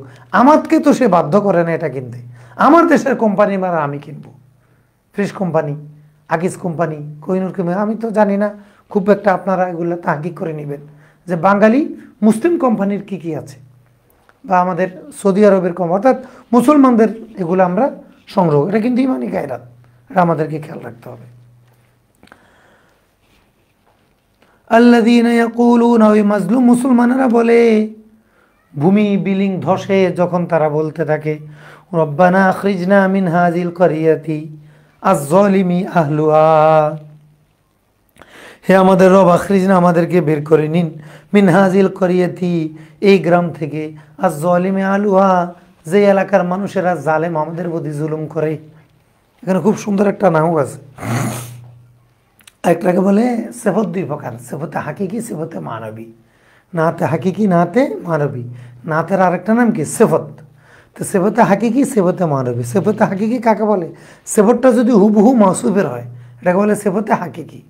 আর সিফতে গায়রে হাকিকি কোনটা, যেটাকে নাতে সাবাবি বলে, সেটা হলো মাউসুফের সিফত না, বরং মাউসুফের সাথে সংশ্লিষ্ট কারো সিফত। মাউসুফের সাথে সংশ্লিষ্ট কারো সিফত হলে এটাকে বলে নাতে সাবাবি বা সিফতে গায়রে হাকিকি। যেমন দেখেন, গ্রাম জালেম না, গ্রামের সাথে সংশ্লিষ্ট অধিবাসীরা জালেম। তাহলে আজ-জালেম এটা গ্রামের সিফত না, করিয়ার সিফত না, এটা হলো মূলত গ্রামের যে অধিবাসী তারা হলো কি? জালেম। তো সিফতে হাকিকি আর সিফতে গায়রে হাকিকির অর্থ যদি আপনি নাও জানেন, একটা পার্থক্য হলো, যে সিফতে সিগার ফাইল সামনে থাকে তাকে বলে সিফতে গায়রে হাকিকি। যে সিফতের ফাইলটা কোথায় থাকে? সামনে থাকে। যে সিফতের ফাইলটা সামনে থাকে তাকে বলে সিফতে গায়রে হাকিকি। আর যে সিফতের ফাইলটা পিছনে থাকে তাকে বলে সিফতে হাকিকি। যেমন জাইদুন হাজা রজুলুন আলিমুন, আলিমুনের যে ফাইল হুয়া এটা হলো কি? রজুলুন। তাহলে রজুলুন আলিমুন জ্ঞানী ব্যক্তি, এটা হলো মাসুস সিফত। আর আপনি যদি বলেন হাজা রজুলুন আলিমুন আবুহু, আলিমুন আবুহু, এ হলো এমন ব্যক্তি যার বাবা আলেম, তাহলে সে আলেম না, তার সাথে সংশ্লিষ্ট তার বাবা আলেম। দেখেন এখানে কিন্তু আলিমুন আবুহু, আলিমুন শিবুল ফেলের ফাইল আর পিছনে নাই, আলিমুন শিবুল ফেলের ফাইল তার সামনে চলে আসছে। তাহলে যখনই দেখবেন যে কোনো শিবুল ফেল, কোনো সিফতের ফাইল তার সামনে, আগে শব্দটা সিফত হবে, এরপরে ফাইল সামনে থাকবে, এটাকে বলে সিফতে গায়রে হাকিকি। দেখেন আল করিয়াতি জালিমি মাসুস সিফত, কিন্তু জালেম সিফতের ফাইলটা সামনে, আহলু। আহলু, এই আহলুকে রফা দিয়েছে কে? আজ জালিম শিবুল ফেলে। আখরিজনা মিন হাযিল করিয়াতি যালিমি আহলুহা, ও সিফতটা যখন গায়রে হাকিকি হবে তখন এটা মুযাক্কার মুআন্নাসের তাদবিক লাগবে না, তখন মারফা নাকারা আর ইরাবি যথেষ্ট। ওয়াজআল লানা মিন লাদুনকা ওয়ালিয়্যা, আল্লাহ আপনার পক্ষ থেকে আমাদের জন্য একজন অভিভাবক নির্ধারণ করুন। ওয়াজআল লানা মিন লাদুনকা নাসীরা, আমাদের জন্য একজন সাহায্যকারী পাঠায় দেন। ফিলিস্তিনি ভাইরা মারা যাইতেছে, শহীদ হইতেছে, আর এই কথাগুলো বারবার বলতেছে। ফিলিস্তিনি ভাইদের রক্ত কেমন যেন আমাদেরকে বলে যাচ্ছে, ওহে মুসলমানেরা, কি হলো তোমাদের? এখনো তোমরা কাফেরদের পণ্য বর্জন করনি? কেন তোমরা কাফেরদের পণ্য বর্জন করছো না? কেন তোমরা আমেরিকান পণ্য বর্জন করছো না? ইসরায়েলি পণ্য বর্জন করছো না? মুসলমান, তুমি এখনো কোকা কোলা খাও, এখনো তুমি পেপসি খাও, এখনো তুমি ইউনিলিভারের মাল ব্যবহার করো, এখনো কি এগুলো তোমার সহজে, এখনো তোমার সময় হয়নি? ফিলিস্তিনি ভাইদের রক্তগুলো আমাদেরকে বারবার ফরিয়াদ করে কথাগুলো বারবার বলছে, ইহুদি খ্রিস্টানদের পণ্য বর্জন করো, তোমাদের পণ্য তোমরা গ্রহণ করো। আল্লাযীনা আমানু ইউকাতিলুনা ফী সাবিলিল্লাহ, যারা ঈমানদার তারা আল্লাহর রাস্তায় জিহাদ করে। ওয়াল্লাযীনা কাফারু ইউকাতিলুনা ফী সাবিলিত তাগুত, যারা কাফের তারা শয়তানের রাস্তায় জিহাদ করে। তাহলে আহলে সুন্নাহ ওয়াল জামাতের আকীদা যদি কারো না থাকে তার জিহাদ সন্ত্রাস হয়ে যেতে পারে। আর আহলে সুন্নাহ ওয়াল জামাতের আকীদা যদি থাকে আর আলেম নেতৃত্ব থাকলে তার জিহাদ কখনো সন্ত্রাস হবে না। এই জন্য জিহাদ আর সন্ত্রাস বুঝতে হবে। জিহাদ আর সন্ত্রাসের পার্থক্য বুঝলে মানুষকে জিহাদ বোঝানো ইনশাআল্লাহ সহজ হবে। ফাকাতিলু আউলিয়া শাইতান, কাফেরদের শয়তানদের যত দোসর আছে, শয়তানদের দোসর, শয়তানদের বন্ধু যত কাফের আছে, ইসরায়েলিদেরকে ও ফিলিস্তিনিরা যেখানে ইসরায়েলি পাবা সেখানেই মেরে ফেলবা। কারণ যুদ্ধ শুরু হয়েছে না, এখন আর কোনো ছাড় নাই। যখন যুদ্ধ শুরু হবে তো ফাকতুলুল মুশরিকিনা হাইসু ওয়াজাদতুমুহুম, যেখানেই ভাবা সেখানেই সাইজ, কোনো আর ঘোষণা দেওয়া লাগবে না। এগুলাকে আমরা আবার এখন নির্বাচনের দিকে যেন নিয়ে না যায়, বিরোধী দলটা যেখানে পাবা সেখানে সাইজ, না, এটা হবে না। বিরোধী দল মুসলমান, এখানে জেহাদ হয় না, এখানে যুদ্ধ হতে পারে, এখানে আপনি আন্দোলন হতে পারে, কৌশল হতে পারে। ফাকাতিলু আউলিয়া শাইতান ইন্না কাইদা শাইতানি কানা দাঈফা, নিশ্চয়ই শয়তানের ষড়যন্ত্র মোমেনদের বিরুদ্ধে কানা দাঈফা, চিরকালের জন্য দুর্বল। কাফেরদের ষড়যন্ত্র মুসলমানদের বিরুদ্ধে আল্লাহর দৃষ্টিতে, মুজাহিদদের দৃষ্টিতে চিরকালের জন্য দুর্বল। এই জন্য রাশিয়া এসেছিল আফগানিস্তানে, তারা মেহমানদারি করে পাঠিয়ে দিয়েছে। আমেরিকা এসেছিল মেহমান হয়ে, তাদেরকে উত্তম মেজবানি করে পাঠিয়ে দিয়েছে। কারণ কাফেরদের ষড়যন্ত্র চিরকালের জন্য দুর্বল মুসলমানদের ইমানের মোকাবেলায়। আলাম তারা ইলাল্লাযীনা ক্বিলা লাহুম কুফফু আইদিয়াকুম, এই আয়াতটা নাজিল হয়েছে সাহাবায়ে কেরাম যখন মক্কায় মাজলুম ছিলেন, তখন তারা নবীজিকে বারবার বলতেন, হুজুর আমাদেরকে প্রতিরোধের অনুমতি দেন, এত পিটান খাই, একটু প্রতিরোধ করার সুযোগ দেন, জিহাদের বিধান দেন। তখন আল্লাহ তাআলা ওহী নাজিল করলেন যে না, তোমরা এখন জিহাদ করবে না, ওয়াজাহিদুম বিহি জিহাদান কাবীরা, আপনি কোরআন দিয়ে এদের সাথে জিহাদ করেন, অর্থাৎ দাওয়াত দেন, কোরআনের সৌন্দর্য যৌক্তিকতা পেশ করেন। তখন সাহাবায়ে কেরাম জিহাদ চাইলেন কিন্তু পেলেন না। কিন্তু এতদিন মাজলুম হওয়ার পরে যখন মদিনায় আসলেন, এখন বহুদিন পরে একটু শান্তিতে আছেন, 1 বছর যেতে না যেতে জিহাদের বিধান চলে আসলো। তখন সাহাবায়ে কেরাম জিহাদের বিধানকে অস্বীকার করেন নাই, খেয়াল রাখতে হবে। সাহাবায়ে কেরাম জিহাদ করতে অস্বীকার করেন নাই, কিন্তু মানবীয় দুর্বলতার শিকার হয়ে তাদের ধারণা এখন একটু আরাম করি, অনেক মাজলুম হয়েছি, হাত হারিয়েছি, পা হারিয়েছি, চোখ হারিয়েছি, বছরের পর বছর, 13টা বছর আমাদেরকে কয়লা বানানো হয়েছে, এখন একটু আরাম করি। এটা হলো মানবিক দুর্বলতা। যেমন মনে করেন আমরা যারা ফজরের নামাজ পড়ি, আমাদের কারো কাছে কিন্তু সকালবেলা উজু করতে ভালো লাগে না, কষ্ট লাগে, তারপরেও করি। কষ্ট লাগাটা মানবীয় দুর্বলতা, এরপরও যে করি এটা হলো ইমানি সবলতা। এখন কেউ যদি মানবীয় দুর্বলতাটাকে ইমানি দুর্বলতা মনে করে, এটা হলো তার বোকামি, এটা করা যাবে না। আপনিও কিন্তু বাথরুমে বসে থাকতে পছন্দ করেন না, এরপরে কিন্তু প্রতিদিন কয়েকবার বাথরুমে গিয়ে বসে থাকেন, পছন্দ করেন না, তারপরে করেন কেন? এটা কি ইমানি দুর্বলতা? এটা মানবিক দুর্বলতা ভাই। দুর্গন্ধের মধ্যে খারাপ জায়গায় কেউ বসতে চায় না। ঠিক বিষয়টা এরকম, আপনাকে বুঝতে হবে মানবিক দুর্বলতা কি আর ইমানি দুর্বলতা কি। ইমানি দুর্বলতা হলো বিশ্বাসের সাথে, মানবিক দুর্বলতা হলো মনের সাথে, যে একটু ইতস্ত করা, একটু পরে হয়তো একটু ঘুমাইছি, আজানটা দিয়ে দিল, এত ভাল লাগতেছে, ঘুমটা চলে আসলো, এরপরে কিন্তু আমরা খেতা কম্বল ফেলায়, কাঁথা কম্বল ফেলিয়ে আমরা কিন্তু মসজিদে চলে যাই, শুয়ে থাকি না, কিন্তু শুয়ে থাকতে কিন্তু ভালো লাগছিল। বিষয়টা এইরকম। আলাম তারা ইলাল্লাযীনা ক্বিলা লাহুম কুফফু আইদিয়াকুম, আপনি কি দেখেননি ওই সকল মুসলমানদেরকে যাদেরকে মক্কায় বলা হয়েছিল কুফফু আইদিয়াকুম, তোমরা তোমাদের হাতকে গুটিয়ে রাখো। কাফায়া কুফফু, কাফুন মানে হাতের তালু, আর কাফুন মানে কি বিরত থাকা। যেহেতু আমাদের উপর আমরা হাতের তালু দিয়ে ঠেকাই, কাফুন দিয়ে প্রতিহত করি, এই জন্য কাফুন অর্থ হাতের তালু, কাফায়া কুফফু অর্থ কি বাধা দেওয়া, বিরত থাকা। কুফফু আইদিয়াকুম, তোমাদের হাতকে বিরত রাখো, গুটিয়ে রাখো।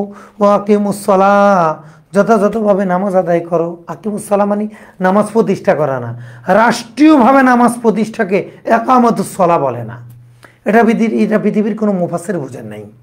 মুফাসসিরিনে কেরাম, আপনি আল মুফরাদাত ফি গরিবিল কোরআন পড়েন, আপনি যে কোনো তাফসির কিতাব পড়েন, কুরতুবি পড়েন, ইমাম রাজির মাফাতিহুল গায়ব পড়েন, আলুসি পড়েন, যে কোনো তাফসির, সেখানে লেখা আছে আদাউস সালাতে মা হুকুকিহা, ফরজ, ওয়াজিব, সুন্নত, মুস্তাহাব, খুজু আদব সহ নামাজ পড়ো, এটাকে বলে ইকামাতুস সালাহ। রাষ্ট্রীয়ভাবে নামাজ প্রতিষ্ঠা করাকে ইকামাতুস সালাহ বলে, এটা ভুল ব্যাখ্যা, এটা করা যাবে না, এটা করলেই সমস্যা আছে। তাহলে আমাদের সালাফরা তো কেউই নামাজ প্রতিষ্ঠা করতে পারে নাই, তাহলে সবাই তো বেনামাজি হয়ে মারা গেল, এটা বেনামাজি হয়ে মারা গেল। আর আল্লাহ নবী তো 13 বছরে নামাজ প্রতিষ্ঠা করতে পারেন নাই, তাহলে নবীজি কি 13 বছর বেনামাজি ছিলেন? নাউজুবিল্লাহ। এই জন্য খায়েশাতের ভিত্তিতে যদি এগুলা বলেন তাহলে নিজেই নিজের কথায় ধরা খেয়ে যাবেন। এজন্য কোরআন সুন্নাহর কোনো ব্যাখ্যা নিজ থেকে দেওয়ার চাইতে সালাফে সালিহিন যেটা বলেছে সেটা গ্রহণ করা নিরাপদ। এই জন্য নিজের থেকে না বলে আমরা সালাফ থেকে গ্রহণ করব। তাফসিরে এসছে ইকামাতুস সালাত মানাউ আদাউস সালাতে মা হুকুকিহা, নামাজের সকল হক আদায় করাকে ইকামাতুস সালাত বলে। আকিমুস সালাহ, তোমরা নামাজকে যথাযথভাবে আদায় করো। ওয়া আতুজ যাকাত, তোমরা যাকাত আদায় করো। যদি ক্ষমতায় থাকো প্রজাদের যাকাত আদায় করো, যদি ক্ষমতায় যেতে না পারো নিজের যাকাত নিজে আদায় করো, আর অন্যকে যাকাত আদায়ের উদ্বুদ্ধ করো। ফালাম্মা কুতিবা আলাইহিমুল কিতাল, মদিনা আসার পর যখন তাদের উপরে জিহাদের বিধান ফরজ করা হলো, ইজা ফারিকুম মিনহুম ইয়াখশাউনান নাস, হঠাৎ করে একদল মুমিন মানুষকে ভয় পাওয়া শুরু করলো, কাফেরদেরকে ভয় পাওয়া শুরু করলো। ইজা ফারিকুম মিনান নাস মিনাল মুসলিমিন, মুসলমানদের থেকে সাহাবীদের থেকে একদল জিহাদকে মানুষকে ভয় পাওয়া শুরু করলো। এটা মানবিক দুর্বলতা, কারণ এই মানুষগুলোকে ওই জালেমরা দীর্ঘ 13 বছর আটকায় জুলুম নির্যাতন করেছিল। ভাই, জালেমের সামনে যেতে ভয় থাকা এটা মানবিক দুর্বলতা। যেমনিভাবে শীতের কম্বল ছেড়ে উজু করা এটা আমাদের মানবিক দুর্বলতা। এরপরে কি আমরা করি? আর অনেকে দুর্বলতার শিকার হয়ে শুয়ে থাকে, তারা অন্যায় করে, আমরা সঠিক করি। সাহাবায়ে কেরাম বসে থাকেন নাই, এ আয়াতের পরে সবাই কিন্তু ঝাঁপিয়ে পড়েছেন।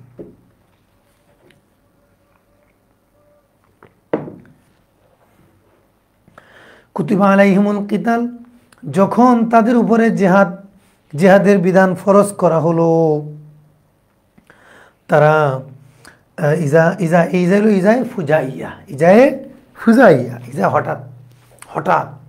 হঠাৎ একদল মুসলমান আসলো, মুসলমান থেকে একদল হলো। ফারিকুম মিনহুম, মুমিনদের থেকে একদল হলো। ফারিকের জমা কি? ফারিক অর্থ যখন দল হয় তখন এটা জমা হয় ফুরুক। ফারিকুন শব্দের অর্থ যখন হবে কি দল, তখন এটা জমা হবে ফুরুক। আর ফারিকুন শব্দের অর্থ হবে লেফটেন্যান্ট জেনারেল, তখন এটা জমা হবে ফুরাকা। ফারিকের জমা কি? ফুরাকা। তাহলে লেফটেন্যান্ট জেনারেল হবে ফুরাকা জমা, আর দল বুঝালে জমা হবে কি? ফুরুক। ফারিকুম মিনহুম ইয়াখশাউনান নাস, তারা কাফেরদেরকে ভয় পাওয়া শুরু করলো। কাখাশিয়াতিল্লাহ, আল্লাহর শাস্তিকে যেমন ভয় পায়, আল্লাহর শাস্তিকে ভয় পেয়ে যেমন এরা আল্লাহর বিধান পালন করে, যে শাস্তির ভয়তে আল্লাহওয়ালা হয়ে গেল, এমন ভয় পাওয়া শুরু করলো কাফেরদেরকে।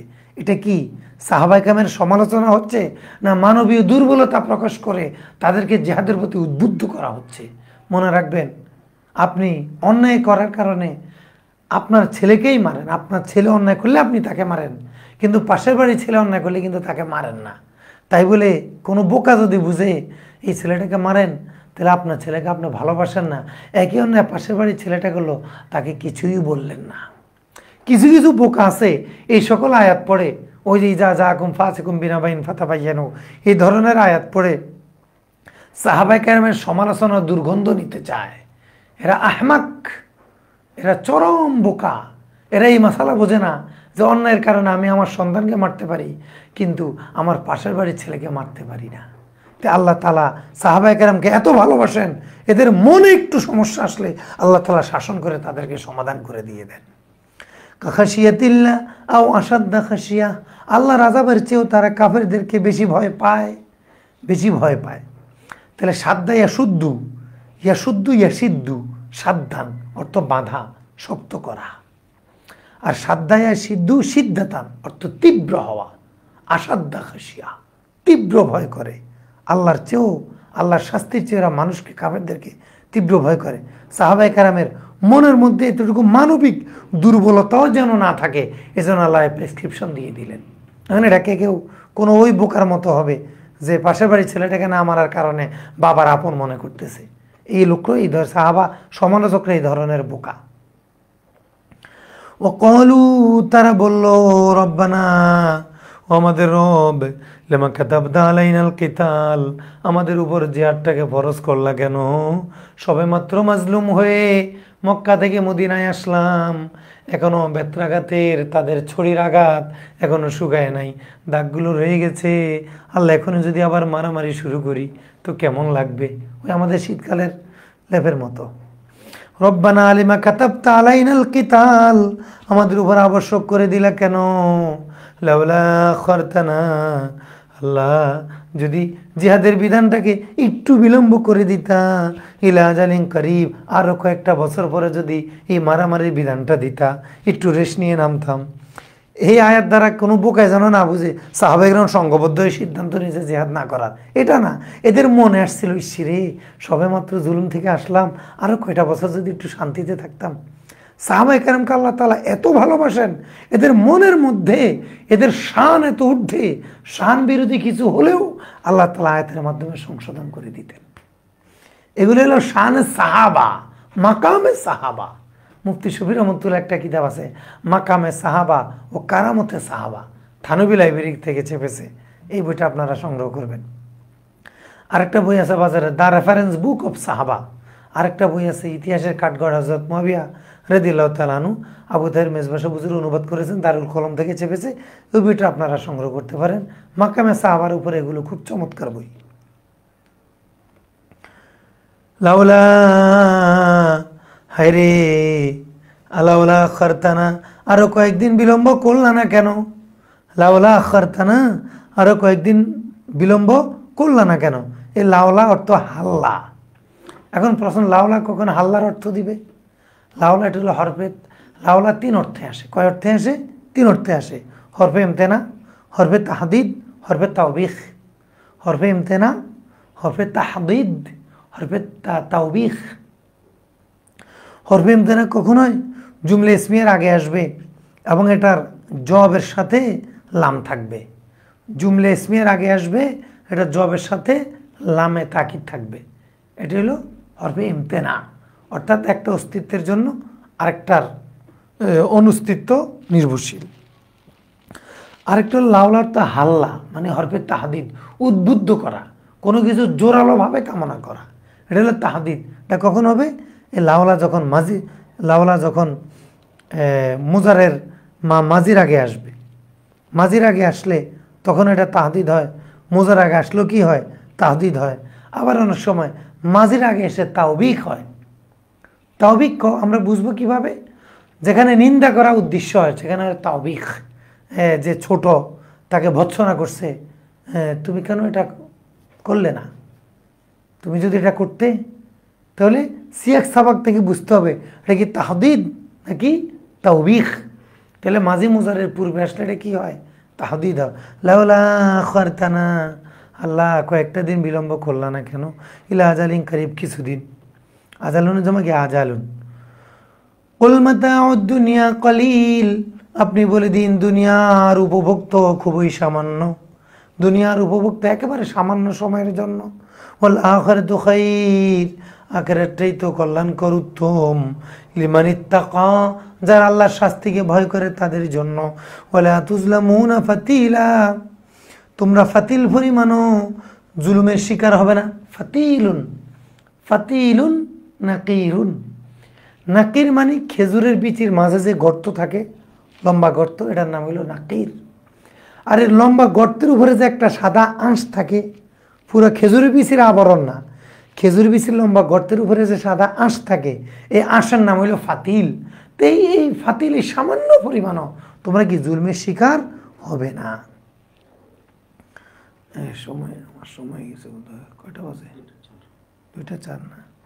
আচ্ছা, আমরা সামনে আগামীকালকে থেকে পড়বো ইনশাআল্লাহ। আসসালামু আলাইকুম রহমতুল্লাহ। সাদাকাল্লাহু রাসূলুল কারীম।